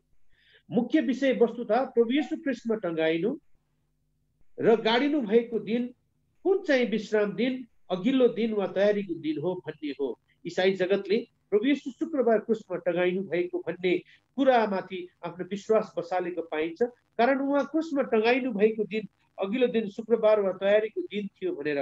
त्यसैले अंग्रेजीमा महिनाको कहिले मार्च र कहिले अप्रिल महिनामा पर्ने शुभ शुक्रबारले मान्यता पाएको देखिन्छ। त्यो खोटरहित पाठोको रूप रगत मूसाको समयमा इजरायलीहरूलाई शारीरिक मृत्युबाट छुटकारा विस्तार गर्ने दिन कारण बन्यो। प्रस्थान 12:21 देखि 23 पद। उहाँको पूर्व योजना अनुसार स्वर्गीय पाठो प्रभु येशूको रगत सारा मनुष्य जातिलाई आत्मिक मृत्युबाट छुटकारा दिने माध्यम भएको छ किनकि जसले उहाँको वचन सुनेर उहाँलाई प्रभु येशू पठाउनु हुनेमाथि विश्वास गर्छ उसँग अनन्त जीवन छ। ऊ मृत्युबाट जीवनमा सरिसकेको हुन्छ। यूहन्ना 5:24। निसान महिनाको 14औं दिन बेलुकी वा निस्तार साँझ सुरु हुन अगाडि तयारीको दिनमा प्रभु येशू ख्रीष्ट बलिदान हुनु पर्थ्यो, किनकि ख्रिस्ट पनि जो हाम्रो निस्तारको पाटो हुनुहुन्छ हाम्रा निम्ति बलिदान हुनुभएको छ। पहिलो कोरिन्थी 5:7। प्रभु येशूलाई क्रुसमा टँगाउने समय जति नजिक आयो उति नै उहाँ निस्तार चाडसँग सम्बन्धित हुनुभएको हामी पाउँछौँ। यसबारे वचनको आधारमा केही उदाहरणहरू हेरौँ। तिमीहरू जान्दछौ 2 दिनपछि निस्तार चाड छ अनि मानिसका पुत्र क्रुसमा टँगाइनको निम्ति पक्राइन्छन्। मत्ती 26:2 अब निस्तार चाडको अघि यस संसारबाट पिता कहाँ जाने आफ्नो घडी आइपुगेको येशूले थाहा पाएर संसारमा भएका आफ्नाहरूका निम्ति एकजनालाई मैले छोडिदिनु पर्ने तिमीहरूको एउटा दस्तुर छ। यसकारण तिमीहरूका निम्ति यहुदीहरूका राजालाई छोडिदिएको के तिमीहरू चाहन्छौ? यूहन्ना 18:39। त्यसपछि तर निस्तार चाडको बोझ खान सकौं। यूहन्ना 18:28। भविष्यवाणी भए अनुसार प्रभु येशूको समय पूरा हुने सालको निस्तार चाड सुरु हुन अघि उहाँलाई क्रुसमा टँगाउनु पर्ने कारण चाहिँ उहाँको पाप उठाइलानु हुने परमेश्वरका थुमा पाटो हुनु भएकोले हो। यूहन्ना 1:29। कुरा स्पष्ट छ कि उहाँ निस्तारको पाटो नै हुनुहुन्थ्यो। पहिलो कोरिन्थी 5:7 शुक्रबारको होइन। यस लेखमा मैले वित्तीय पात्रहरूलाई पनि समावेश गरिएकी थिए। तिनीहरूबाट के जानकारी पाए भने निस्तार चाडमा पर्ने 2वटा विश्राम दिनहरू मध्ये पहिलो विश्राम दिनको लागि तयारीको दिन प्रत्येक वर्ष निसान महिना 14औं दिन नै यहुदी पात्रोले पर्खन्छ। बारसँग मतलब छैन। यता क्रिस्चियन पात्रोले चाहिँ निसान महिनाको 14औं दिनपछि आउने शनिबारे विश्रामको तयारी दिन वा शुक्रबारलाई शुभ शुक्रबार वा प्रभु येशू क्रुसमा टँगाइनु भएको दिन भनेर खुसियाली मनाउँछ। यसले बारसँग सरोकार राखेको छ।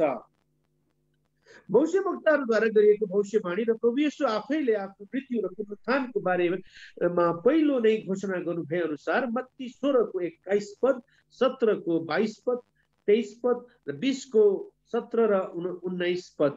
मुख्य पुजारीहरू र शास्त्रीहरूका हातमा पक्राइनु भयो र क्रुसमा टाङ्नलाई तयारीको बिहान प्राय 6 बजे अन्य जातिहरूका हातमा सुम्पिनु भयो। अन्त्यमा अझ सत्य र तथ्यपूर्ण प्रमाण वचनकै आधारमा पेश गर्दैछु।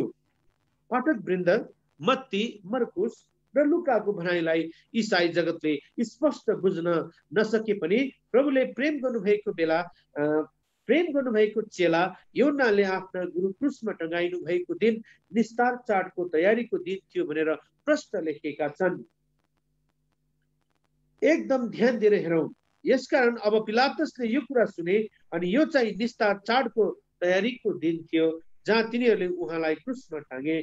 यूहन्ना 19:13-18। अब हामी यो निश्चयतामा आउन सकौं कि प्रभु येशूलाई क्रुसमा टँगाइएको दिन चाहिँ निस्तार चाडको विश्राम दिनको तयारीको दिन थियो। यूहन्ना 19:14। तर शनिबारे विश्राम दिनको तयारीको दिन होइन। हाम्रो विश्वास मानिसहरूको बुद्धिमाथि होइन तर परमेश्वरको सामर्थ्यमाथि बसालिएको होस्। पहिलो कोरिन्थी 2:5।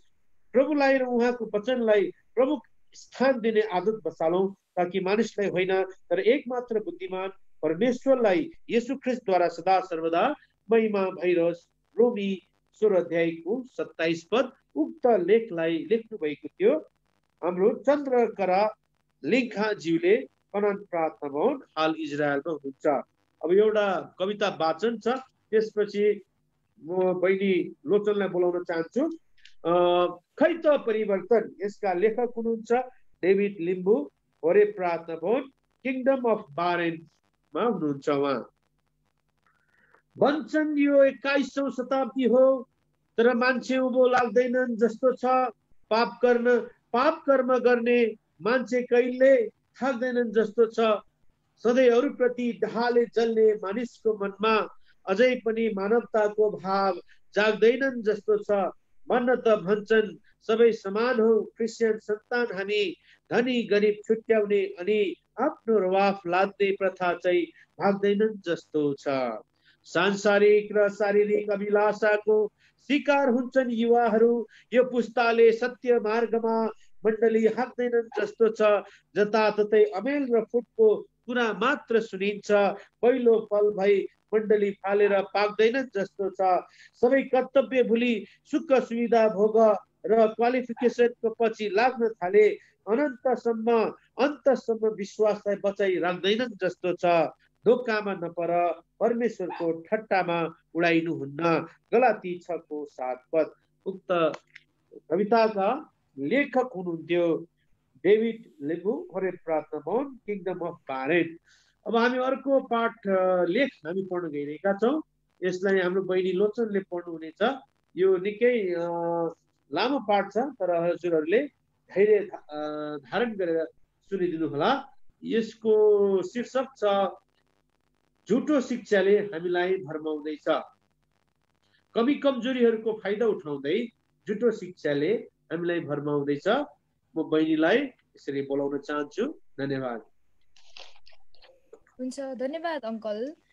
अङ्कलले भन्नुभयो जस्तै कमी कमजोरीहरूको फाइदा उठाउँदै झुटो शिक्षाले हामीलाई भरमाउँदैन भन्ने लेख म पढ्नु गइरहेको छु। यो अलिक लामो नै छ, यसलाई म छिटो छिटो गरिकन पढ्नेछु। परमेश्वरको वचनले भन्छ, मेरो प्रजा ज्ञानको अभावले नष्ट भयो। होशे 4:को 6। ज्ञान नभएकोले गर्दा मेरा प्रजा कैदमा गएका छन्। यसकारण अधोलोक नरकले आफूलाई ठुलो पारेको छ र आफ्नो मुख बेहिसाब खोलेको छ। यशाया 5:13-14। मानिस जाति अन्यलमा नपरोस् भनी परमेश्वरले आफ्नो वचन दिनुभएको छ।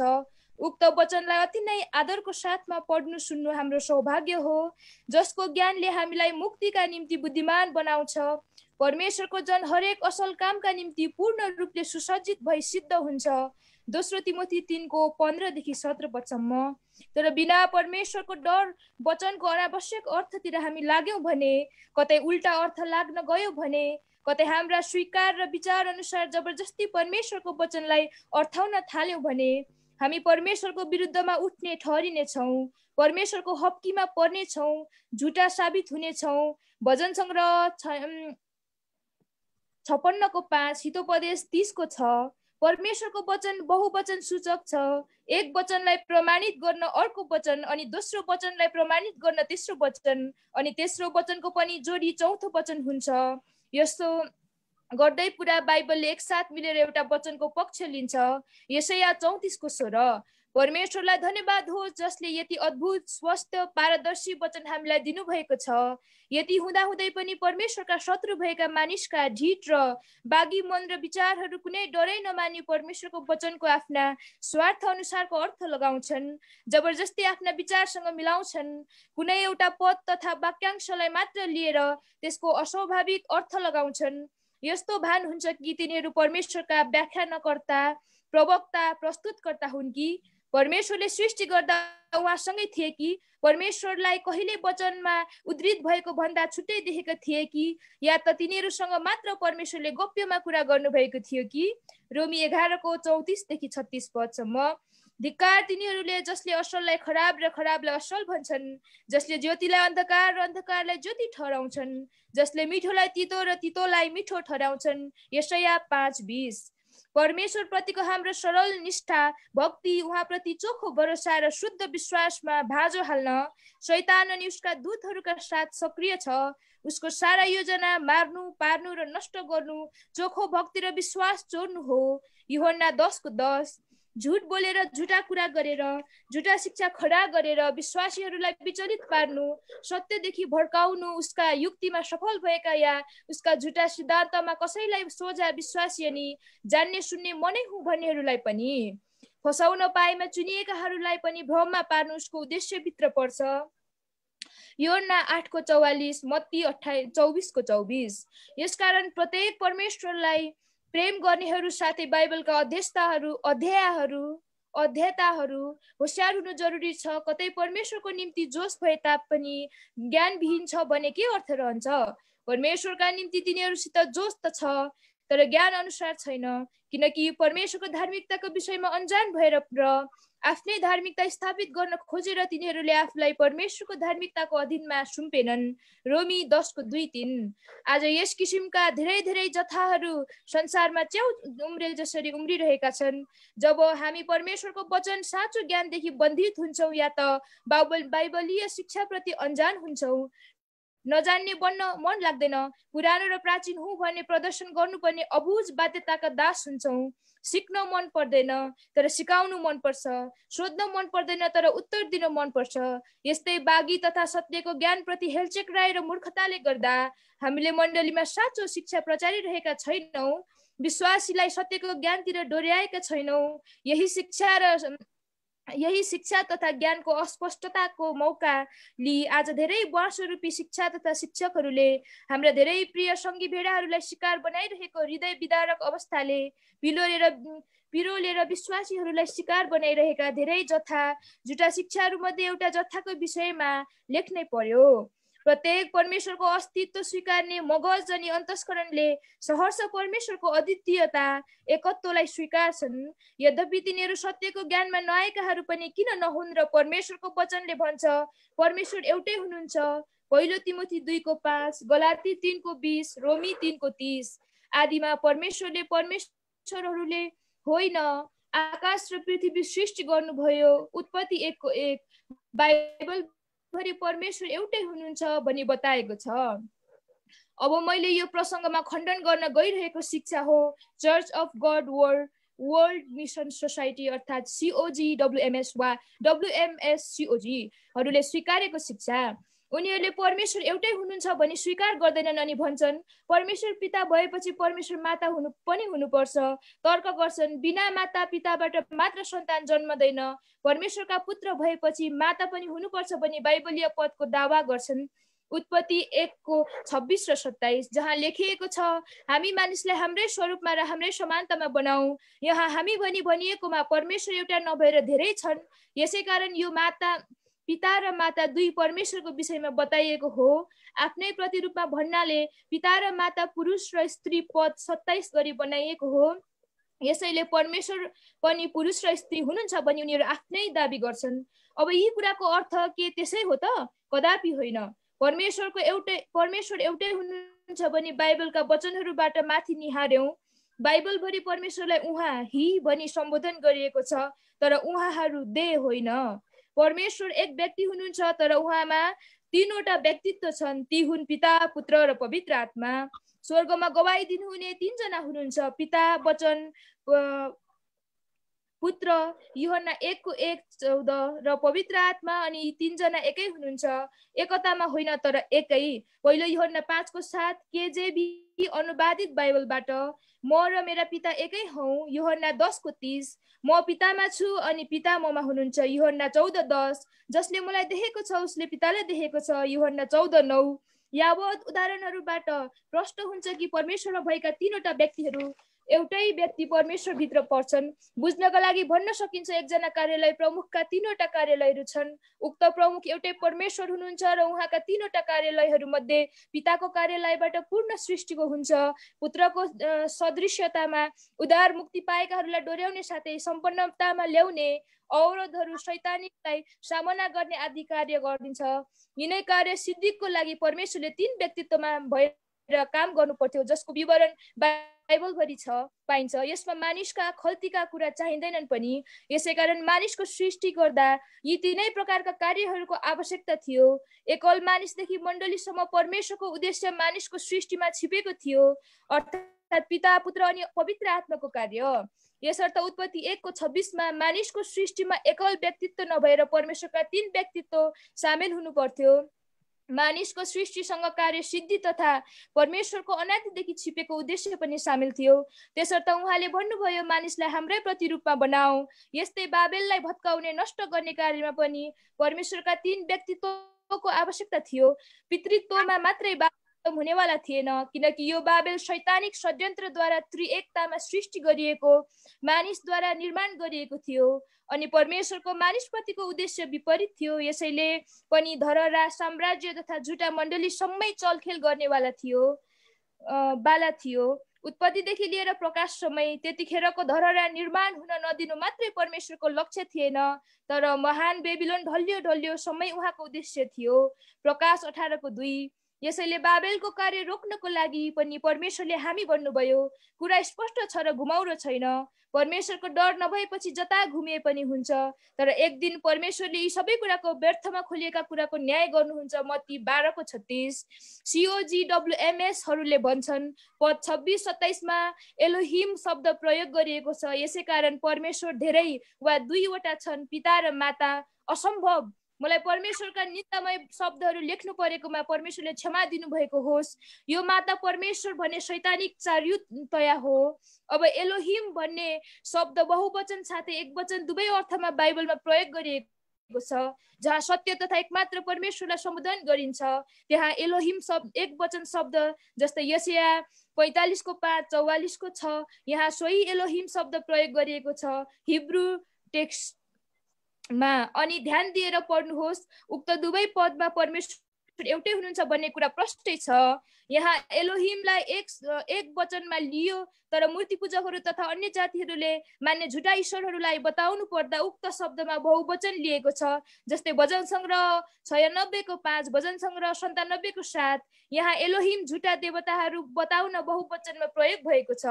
अब स्पष्ट छ मानिसलाई झुटा ईश्वरले होइन, तर सत्य एकमात्र ईश्वर एलोहिमले बनाउनु भएको हो। सत्यलाई झुटसँग साट्ने दुष्प्रयास नगरौँ।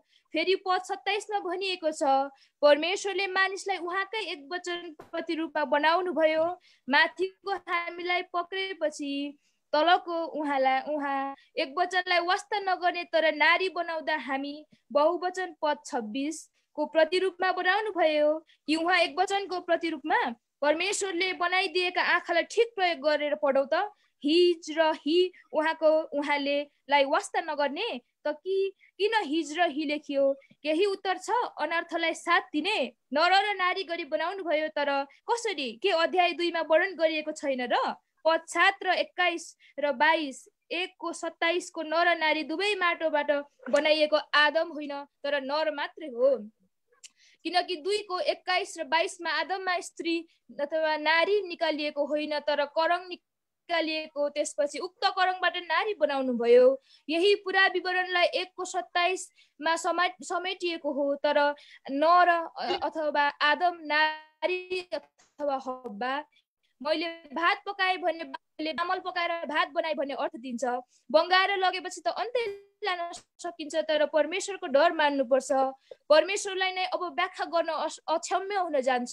यदि परमेश्वरको स्वरूप नर र नारी हो भने परमेश्वरको स्वरूप पापको कारणले मानिसले गुमाएपछि मानिसबाट नरत्व र नारीत्व दुवै गुमेर नपुंसक बन्नु पर्थ्यो। सबैजना पापको कारणले मानिसले परमेश्वरको स्वरूप गुमायो। परमेश्वरको स्वरूपमा बनाइएको आदमले सही स्वरूप नगुमाएको भए परमेश्वरकै स्वरूपमा सेतलाई जन्माउनु पर्थ्यो, तर सेत पापी आदमको स्वरूपमा जन्मियो। उत्पत्ति 5:3। परमेश्वरको स्वरूप गुमाए तर लिङ्ग पुरुष स्त्री गुमेन, त्यसैले स्वरूप भन्नाले पुरुष र स्त्री होइन। सेत आदमको स्वरूपमा थियो भने आज जन्मेका सम्पूर्ण मानिस आफ्नै बाबुको स्वरूपमा छन्, तर परमेश्वरको स्वरूपमा होइन। त्यसैले उक्त स्वरूपले स्वभाव जनाउने भएकाले परमेश्वरको स्वरूपमा फर्काउन उद्धारकर्ता येशू आउनुभयो। येशू परमेश्वरको स्वरूपमा हुनुहुन्थ्यो। दोस्रो कोरिन्थी 4:4, फिलिप्पी 2:6 जहाँ परमेश्वरको स्वरूपमा हुनुहुन्थ्यो तर येशू नर हुनुहुन्थ्यो। के तर्क गर्न सकिन्छ? येशू छोरा छोरी वा नर नारी दुवै हुनुहुन्छ भने परमेश्वरले क्षमा दिनुभएको होस्। जसरी येशू परमेश्वरको स्वरूपमा हुनुहुन्थ्यो जो दोस्रो आदम हुनुहुन्छ, त्यसरी नै पहिलो आदम पनि परमेश्वरको स्वरूपमा सृष्टि गरिएका थिए। स्वरूप भन्नाले स्वभाव, गुण, पवित्रता आदिलाई दर्शाउँछन्, नर र नारीलाई होइन। परमेश्वरलाई तथा उहाँको 3 व्यक्तित्व पिता, पुत्र, पवित्र आत्मालाई बाइबलमा कहीँ कतै उनको प्रयोग गरिएको छैन। अब कही शैतानिक चलाकीको शिकार बनेर माता परमेश्वर स्त्री परमेश्वर भनी जबरजस्ती व्याख्या गर्ने। किन बाइबलमा माता परमेश्वर भनी एकपटक पनि भनिएन? के रहस्य भन्ने कुरा बाइबल भन्दा बाहिरको कुरा बोल्नुमा हुन्छ? निर्धक्कताको साथमा भनौँ, परमेश्वर स्त्री हुनुहुन्न। उहाँले भन्नुहुन्छ मानिस अथवा पुरुष। जस्तै खडा हौ अयुब 38:3 पढ्नेले बुझोस्। यसकारण निर्धक्कताको साथमा भनौँ, मलाकी 2:10 अनुसार के एउटै परमेश्वरले हामीलाई सृष्टि गर्नु भएन र? विश्वासघात नगरौँ हामी भनेर माता र पितालाई बुझ्ने हो भने मलाकी 2:10 लाई कसरी बुझ्ने? धोकामा नपर, परमेश्वर ठट्टामा उडाइनुहुन्न। गलाती 6:7। COGWMS हरू भन्छन् निस्तार चाड मनाउनु पर्छ। यदि निस्तार मनाएन भने अनन्त जीवन पाइँदैन रे। यो छिपेको रहस्य हो अरे। यो रहस्य आन साड होट भन्ने मानिसले खोलिदियो रे। यसैले उक्त व्यक्ति ख्रिस्ट हो अरे। तर परमेश्वरको वचनमा अनन्त जीवन पाउन निस्तार मनाउनु पर्छ भने हामी कहीँ कतै भनिएको छैन। उनीहरू यूहन्ना 6:54 दावा गर्छन्, तर उक्त पदमा भनिएका कुरा निस्तार मान्ने विषयमा होइन, तर विश्वास गर्ने विषयमा हो। पद 54, जसले मेरो मासु खान्छ र मेरो रगत पिउँछ उसँग अनन्त जीवन छ। पद 47, जसले ममाथि विश्वास गर्छ उसँग अनन्त जीवन छ। यी खण्डमा खानु र विश्वास गर्नु एउटै अर्थमा प्रयोग गरिएको छ। जसले मलाई विश्वास गर्छ उसँग अनन्त जीवन छ। यी खण्डमा खानु र विश्वास गर्नु एउटै अर्थमा प्रयोग गरिएको छ। जसले मलाई विश्वास गर्छ अथवा जसले मलाई खान्छ उसँग अनन्त जीवन छ। अब यूहन्ना 3:16 पनि विश्वास गर्नेसँग अनन्त जीवन छ। पुरा नयाँ नियमको आश्रय विश्वासद्वारा बचाइन्छ। धर्मी तुल्याइन्छ, परमेश्वरलाई प्रसन्न तुल्याउने हुन्छ, अनन्त जीवनको भागीदार बन्छ, तर निस्तार मानेर होइन। यदि निस्तार मनाएर अनन्त जीवन पाउने भए यहूदा इस्करियोतीले किन अनन्त जीवन पाएन, जबकि येशू र चेलाहरूसँग उसले पनि निस्तार मनाएको थियो। लुका 22:14। निस्तार चाहिँ मिश्रबाट इजरायलीहरू निक्ली हिँड्दाको दिनको सम्झनामा थियो। परमेश्वरले मिश्रमा गरेको कार्य नबिर्सिनका लागि इजरायलीहरूलाई यो चाड मान्न लगाइएको थियो। यो साँचो हो, इजरायलीहरूलाई भनिएको थियो जो मिश्रबाट निस्केर आएका थिए, यो सदा सर्वदाको विधि होस् भनी प्रस्थान 12:17 इजरायलीहरूले सधैँ यानि कि प्रत्येक वर्ष मान्नु स्वाभाविक हो। तर आत्मिक इजरायली विश्वासीले आत्मिक पाठो येशू यूहन्ना 1:29 र 35 को बलिदानमा यो चाड मनाइन्छ। इजरायलले मान्दा प्रत्येक वर्ष निष्कट पाठो चाहिन्थ्यो, तर विश्वासीले मान्दा एकैपटक निष्कलङ्क थुमा येशूको बलिदानमा मान्दछन्। हिब्रू 9:12। फेरि होइन, तर बलिदान भएको पाठो येशूको सम्झना सधैँ गर्दछन्, किनभने अब निस्तारको दिन होइन, तर बलि हुनुभएका येशू हाम्रा निस्तार हुनुहुन्छ। दिन हाम्रो प्रभु होइन, तर दिनका प्रभु येशू हाम्रा प्रभु हुनुहुन्छ, अर्थात् हाम्रा निस्तार ख्रिस्ट पनि जो हाम्रा निस्तारको पाठो हुनुहुन्छ। 1 कोरिन्थी 5:7। अब यही ख्रिस्टलाई मान्नु नै निस्तार मान्नु हो।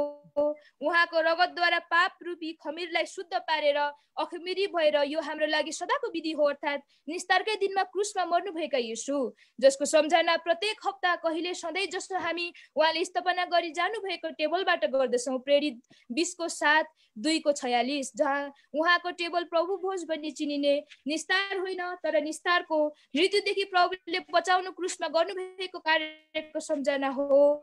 1 कोरिन्थी 11:24 र 25। यो सालको एकचोटि या 6 महिनाको एकचोटि, 3 महिना या महिनाको एकचोटि होइन, तर सम्भव भए सधैँ जसो यो गल्ती हुँदैन। प्रेरित 2:42 र 46। नभए हप्तामा एकचोटि। प्रेरित 20:7 पद। तर दिन मान्ने विषयमा कसैले हाम्रो न्याय गर्न नपाओस्। यदि हामी वास्तविकतालाई त्यागेर दिन, महिना र समय र वर्षहरू मान्नतिर लाग्यो भने गलातीहरू जस्तै मूर्ख ठहरिनेछौँ। गलाती 4:3-1। हामीलाई प्रभु ख्रिस्ट भएर कुनै दिन, महिना र वर्ष मान्नु छैन, किनकि सबै कुराको व्यवस्थाको अन्त ख्रिस्ट येशू हुनुहुन्छ। रोमी 10:4। यदि निस्तार व्यवस्था भन्दा पहिलादेखि नै भनी तर्क गर्छौ भने खतना पनि त्यस्तै हो। निस्तार अनिवार्य, यो त आत्मिक कुरा हो भन्ने कोही COGWMS को सदस्यले मलाई पनि यस्तै उत्तर दिए। यस्तो पछि नलागौ, न त निस्तारको दिन, न त सवाफ दिन, न त 8 दिनको खतना, न त क्रिसमसको दिन, न त गुड फ्राइडे प्रचारबाजी गर्नु पर्यो। अब यो निस्तारको अर्थ हामीलाई बाइबलले स्पष्ट बताइदिएको छ। फेरि कसैले रहस्य खोलिदिनु पर्यो। यस चाडको विषयमा COWMSहरू भन्दछन् सन् 325 मा नाइसिया भएको क्रिस्चियन काउन्सिलले निस्तारलाई इन्कार गरेपछि जीवनको फलको रुख लुक्यो रे। त्यसपछि आनसाङ होङ आएन, पुनःस्थापना गर्यो रे, पापीलाई फेरि बचाउने प्रबन्ध गर्यो रे। के यस किसिमको कुरालाई मान्न सकिन्छ? नाइसिया भन्ने ठाउँको मिटिङ सभा निस्तारको विषयमा थिएन, तर परमेश्वर ख्रिस्टमा शरीरमा आउनु भएको विषयमा थियो। के प्रेरितको समयमा कहीँ कतै निस्तार मानेका प्रमाण छन्? के मण्डलीमा यो आज्ञा दियो? यदि थिएन भने अरू कुरा किन चाहिए? के प्रेरितको समयमा कसैले अनन्त जीवन पाएनन्? ती विश्वासीका योद्धाहरू खेर गए। आनसाङ होङ भन्दा अगाडिका सम्पूर्ण विश्वासीका वीरहरू विश्वास खेर गयो। बाइबलमा विश्वासद्वारा अनुग्रहले मुक्ति पाउन अनन्त जीवनका भागीदार बन्ने कुराको गरिएको छ। कुन अर्थमा आनसाङ होङलाई विश्वास गर्ने? उनीहरू भन्छन् पिताको इच्छा निस्तार तथा साबत मान्नु हो। दाबी गर्ने पद मत्ती 7:21-23 पद। यहाँ त विश्रामको कुरै गरिएको छैन। अनि बाइबलमा निस्तार तथा साबातलाई कहीँ पनि परमेश्वरको इच्छा बनिएको छैन। प्रभु येशू जब यूहन्ना 4:34 मा परमेश्वरको इच्छाको कुरा गर्नुभयो के निस्तार या साबात मानेर सामरी स्त्रीसँग विश्वासको कुरा गरेर 4:21 अझैसम्म प्रभुले यिनीहरूले निस्तार बनी स्वीकारेको पाठ 1 कोरिन्थी 11 मा म नआउन्जेल भन्नुभएको छ। फेरि उनीहरूले स्वीकारेका ख्रीष्ट आङसाङ होङ आएपछि पनि निस्तार मान्दैछन्। स्वर्गको मुनि मानिसहरूको बीचमा येशू बाहेक अरू नाम दिएको छैन। प्रेरित 4:12 त किन चाहियो अर्को नाउँ आङसाङ होङ, त्यो पनि अर्थ न वर्थको नाउँ। येशू नाउँको अर्थ यहोवा या आफैलाई अस्तित्व भएका एकमात्र सुको अर्थ मुक्ति दिनुहुने। त आङसाङ होङको के अर्थ छ? उनीहरू भन्छन् पिताको नाउँ यहोवा, पुत्रको येशू अनि पवित्र आत्माको आङसाङ होङ रे। अनि यो नाउँ प्रकाश 2:17 र 3:12 नयाँ हो अरे। बाइबल पढौँ त 2:17 मा भनिएको छ उक्त नाउँ पाउनेले बाहेक कसैले जान्दैन भन्नाले प्रत्येक जय पाउने र्याप्चरमा सहभागी विश्वासीले यहाँ होइन स्वर्गमा पाउने नाउँ हो। 3:12 मा पनि जय पाउने विश्वासीहरूमा लेखिदिनुको कुरा छ जो प्रकट नभएको छैन। त आङसाङ होङ कहाँबाट प्रकट भयो? कसले बतायो कि किन गुप्त रहेन? पहिला गाँसमै ढुङ्गा भने जस्तै जुन तर्क ल्याउँछन् अर्थहीन मात्रै, झुटको पनि सीमा हुन्छ रे। तर यहाँ त असीमित झुटको खेती गरिएको भेटिन्छ। हामीमा कौतूहलता जाग्न सक्छ को हो त यो आङसाङ होङ अनि world mission society church of God WMSCOG अनि को हो माता परमेश्वर? मैले अध्ययनमा थाहा पाए अनुसार आङसाङ होङ भन्ने व्यक्ति एक कोरियाका नागरिक हुन् जसको मृत्यु सन् 1985 मा भइसकेको छ। पहिला यो व्यक्ति सेभेन्थ डे एडभान्टिज चर्चको सदस्य थिए। कतै उल्लेखित भए अनुसार होलिनेस चर्चका सदस्य थिए। 1947 मा उक्त चर्चमा सम्मिलित भएको थियो। उक्त चर्च छोडेर अर्को चर्च आफै सुरु गर्यो जसको नाम आङसाङ होङ विटनेस सोसाइटी थियो। उनले आफैलाई पवित्र आत्माको अवतार हुँ जसले ख्रीष्टको आगमनको तयारी गर्छ भनी बतायो। उसकी अस्तित्व राख्ने सर्भाइभिङ पत्नी तथा उसका पछुआ फलोअरहरूले उनीहरूलाई दोस्रो आगमनका ख्रीष्ट सेकेन्ड कमिङ क्राइस्ट भनी स्वीकार घोषणा गरे। ख्रीष्ट आएपछि त न्याय हुनु पर्थ्यो, उहाँको राज्य सुरु हुनु पर्थ्यो। प्रकाश 22:12 यहुदा 15।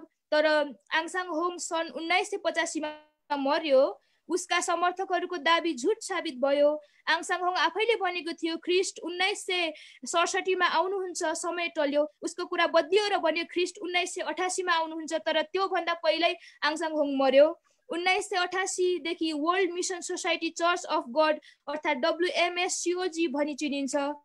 यस चर्चले उसलाई आङसाङ होङलाई परमेश्वर पिता पनि भनी स्वीकारे। आङसाङ होङ सुरुमै उसको भविष्यवाणीद्वारा झुट साबित भइसकेको छ किनकि वचनले भन्छ कुनै भविष्यवक्ताले परमप्रभुको नाममा बोलेपछि त्यो कुरा हुन आएन वा पूरा भएन भने त्यो चाहिँ परमप्रभुले बोल्नु भएको कुरा होइन, तर त्यस भविष्यवक्ताले घमण्ड गरेर बोलेको हो। त्यससँग तिमी नडराउ। व्यवस्था 18:22। उसले भविष्यवाणी गरेका 2वटै मिति झुट साबित भइसकेपछि उसका समर्थकहरूले आङसाङ होङ झुट रहेछ, धोका रहेछ भने उक्त कुमार्गबाट फर्किहाल्नु पर्ने होइन र? यो व्यक्ति कहिले पवित्र आत्माको अवतार, कहिले नयाँ नामधारी दोस्रो आगमनको ख्रीष्ट त कहिले पिता। उसको विषयमा ऊ लगायत उसका समर्थकहरूका दाबी गर्दछन्। ख्रीष्ट आउँदा जैतुन पहाडमा आउनुपर्ने जकरिया 14:4। ऊ त कोरियामा आयो। जसरी जानुभएको थियो त्यसरी आउनुपर्ने प्रेरित 1:11। जसरी जानुभयो त्यसरी आउँदै गरेका चेलाहरूले देख्नुपर्ने। के उसका समर्थकहरू मध्ये कसैले उसलाई स्वर्गबाट आउँदै गरेको देख्यो? पूर्वबाट पश्चिमसम्म बिजुली चम्के चाहिँ आउनुपर्ने मत्ती 24:27। तर उता जन्म लिएर पो आयो त। ख्रीष्ट एकपटक पापीहरूका लागि मर्नुभयो जब कहिले मर्नुहुन्न।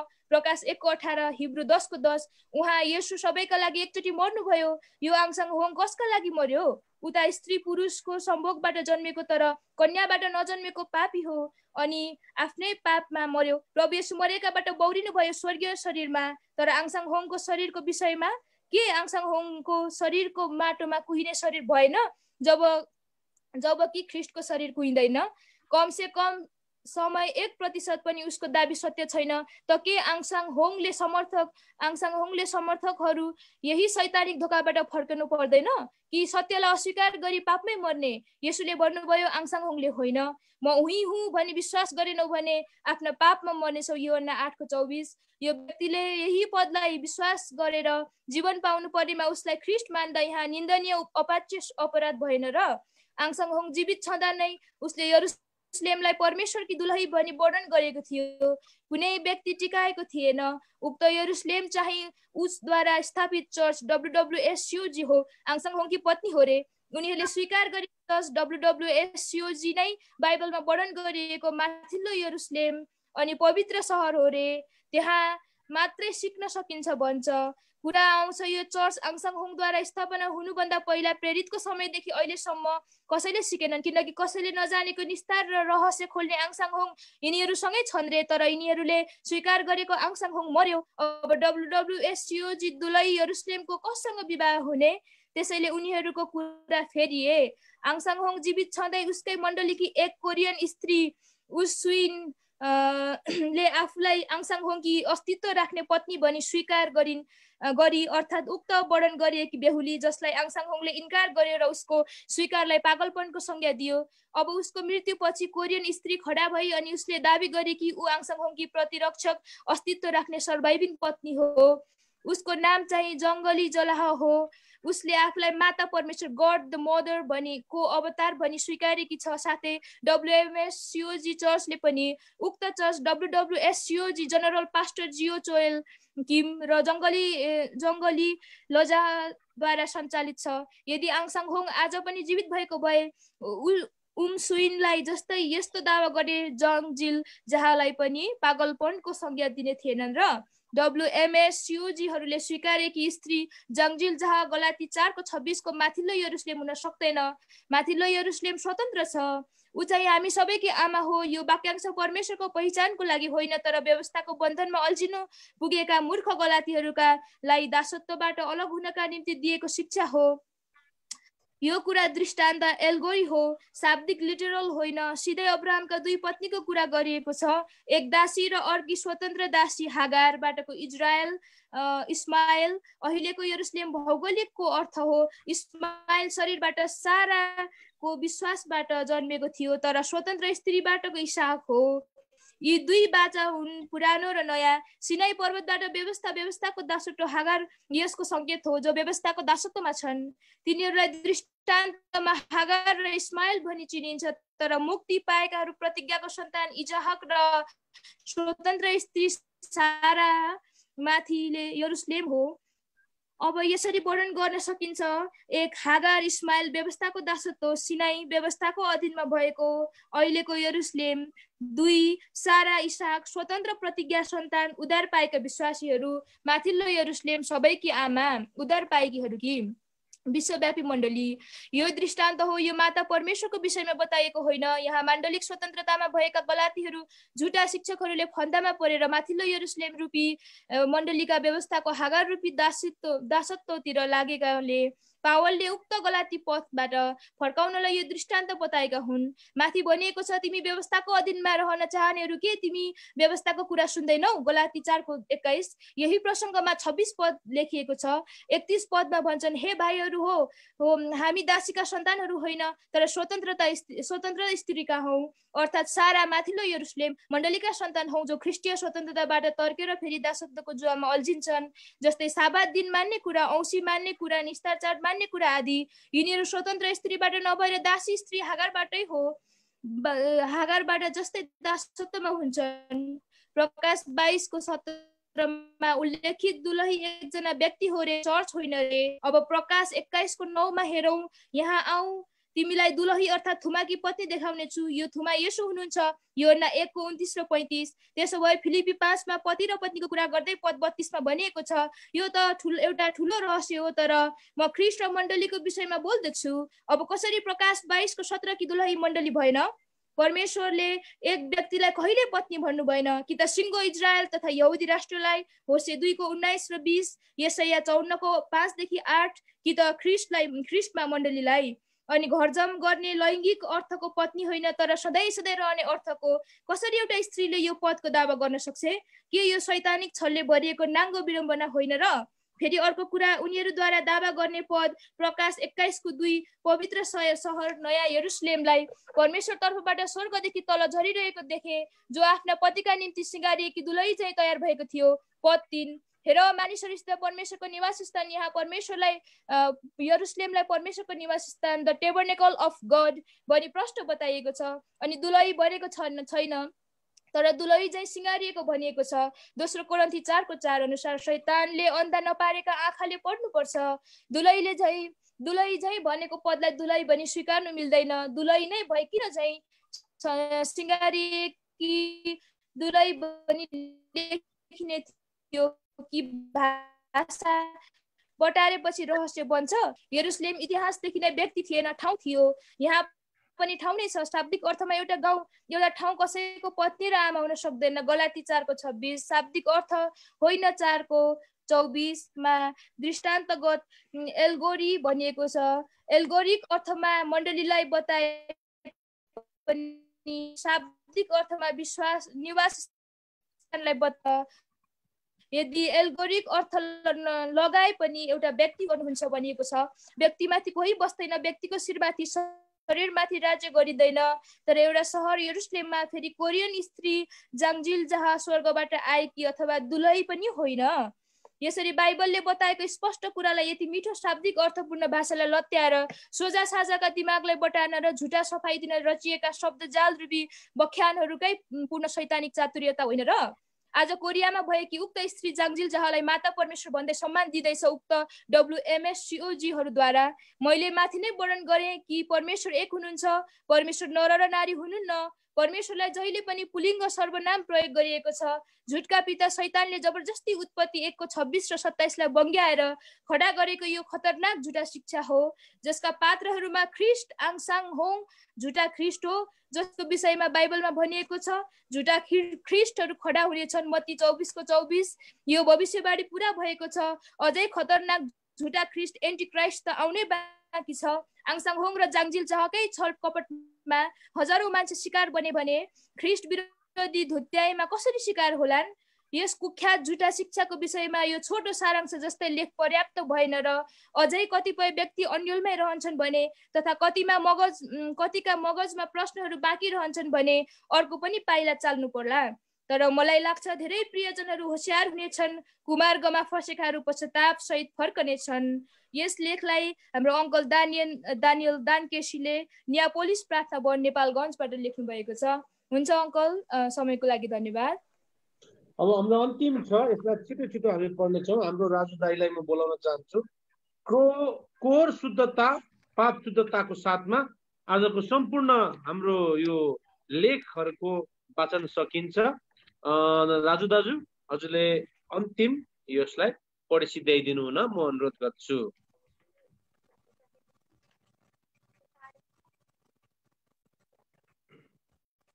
शीर्षक रहेछ कोर शुद्धता पाप शुद्धता।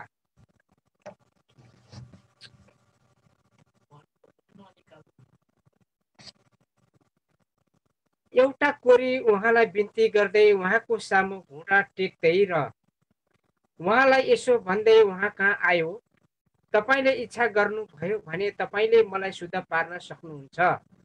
अनि यसुले छिटाएर हात बढाई त्यसलाई छुनुभयो र त्यसलाई भन्नुभयो, म इच्छा गर्दछु, तिमी शुद्ध हौ। अनि उहाँले भन्नु भएपछि तुरुन्त कोर त्यहाँबाट हटिहाल्यो र त्यसलाई भन्नुभयो, हेर कसैलाई केही कुरा नभन्नु, तर जाऊ आफूलाई पुजारी कहाँ देखाऊ र तिनीहरूका निम्ति साक्षी हुनलाई मोसाले आज्ञा गरेका थोकहरू तिम्रो शुद्धिका निम्ति चढाऊ। तर त्यसले गएर खुबै प्रचार गर्न र त्यस कुरालाई चारैतिर फैलाउन थाल्यो, यहाँसम्म कि उहाँ फेरि सहरभित्र खुल्लम-खुल्ला पस्न सक्नु भएन। तर उहाँ बाहिर एकान्त ठाउँहरूमा रहनुभयो अनि चारैतिरबाट मानिसहरू उहाँका आए। मर्कुस 1:40 र 45 पद। यस कुराले थाहा लाग्छ कि उहाँले यस पीडित रोगीमाथि गर्नुभएको आश्चर्यको काम अन्धकारमा लुक्न सकेन, तर ज्योति रूप लिएर चारैतिर फैलियो। यो अद्भुत काम असम्भव कुरा पलभरमै सम्भव भयो। यो अद्भुत काम साँचो विश्वासको प्रतिफल थियो। व्यक्तिगत मानिस र समाजबाट बहिष्कृत अछुत रोग घृणित रोग हो यो कुरा। यो दुर्गन्धले सडेको सरुवा रोग हो। त्यसले गर्दा मानिसको हृदय र सोचमा यसले घृणा जन्माउँछ। यो एउटा घातक रोग हो र यसलाई मानिसहरूले छी छी दूर दूर गर्छन्। केही वर्ष अघिको कुरा हो। यस्तो घटना भारतको उडिसा राज्यमा भएको थियो। एक अस्ट्रेलिया परिवारले आफ्नो देश छोडी ती कोरीहरूको सेवा र परमेश्वरको सेवा गर्दै थिए। ती रोगीहरू समाजबाट घृणित ठहरिएका थिए। अरू कसैले त्यहाँ जान साहस गर्दैनथे, बरु घृणा गर्थे। तर ती परदेशीहरूले तिनीहरूको उपचार गर्दा हुँदै शत्रुको ठुलो हमलामा रातमा गाडी सहित जलाएर मारिएका थिए। तर त्यसै घडी राति घरमा रहेका आमा छोरी निन्द्रामा थिए। तर छोरीले 3 जना मान्छे प्रभुमा उठेको सपना देखी। त्यही सपना बिहान यो आमालाई बताई। त्यस पश्चात झन्डै आधा घण्टापछि गाउँको केही मान्छेहरू आए। यो देखेर उनीहरू 1947 भारत स्वतन्त्रतापूर्वक हाम्रा भाइजी भक्त सिंहले पनि 1933 मा पाकिस्तानको कराचीमा कोरीहरूको बस्तीमा सुसमाचार प्रचार गर्नुभएको थियो। ती कोरी रोगले अति पीडित थिए होलान्, छटपटाइरहेका थिए होलान्। मानिसहरूलाई घृणित हुँदा आफैलाई एक्लो महसुस गर्दा हुन्। तर अचानक ख्रीष्टको आगमनलाई सुन्दा हुने विश्वास लिएर उहाँले अगाडि घुँडा टेकी झुकेर पुकार गर्छन्, यदि तपाईले इच्छा गर्नुभयो भने मलाई शुद्ध पार्न सक्नुहुन्छ। यसले यो पनि बताउँछ कि कोर रोग चाहिँ अशुद्ध हो भनेर यसुले उनको विश्वासलाई देखेर र उसको रोगले लाचार भएको देखेर टिठाउनु भयो र भन्नुभयो, म इच्छा गर्दछु तिमी शुद्ध हौ। रहर करले भावनाले होइन रहेछ, तर तोडिएको हृदय हुनु पर्ने रहेछ। उतिखेर त्यो कोर शुद्ध भयो। शुद्ध हुनुको अर्थ हो पाप क्षमा मुक्ति। प्रभुले भन्नुभयो, जाऊ साक्षीका निम्ति मोसाले आज्ञा गरेका थोकहरू तिम्रा शुद्धिका निम्ति चढाऊ। त्यस समय मोसा शरीरमा थिएनन्, तर परमेश्वरले मूसाद्वारा दिएको व्यवस्था कोरीले पूरा गर्नु पर्थ्यो। तर ख्रीष्टले उहाँमाथि गर्नुभएको आश्चर्य कर्म चाहिँ साक्षी थियो। ती कोरी नै एक अद्भुत साक्षी हुन्। कोरीले त्यसो गर्नु भुले। आफूले यस्तो घृणित रोगबाट चङ्गाई पाएकोमा आश्चर्य मान्दा आनन्दले भरिएर रमाउँदै चारैतिर आफूलाई देखाउँदै ख्रीष्टको महिमालाई प्रचार गरे।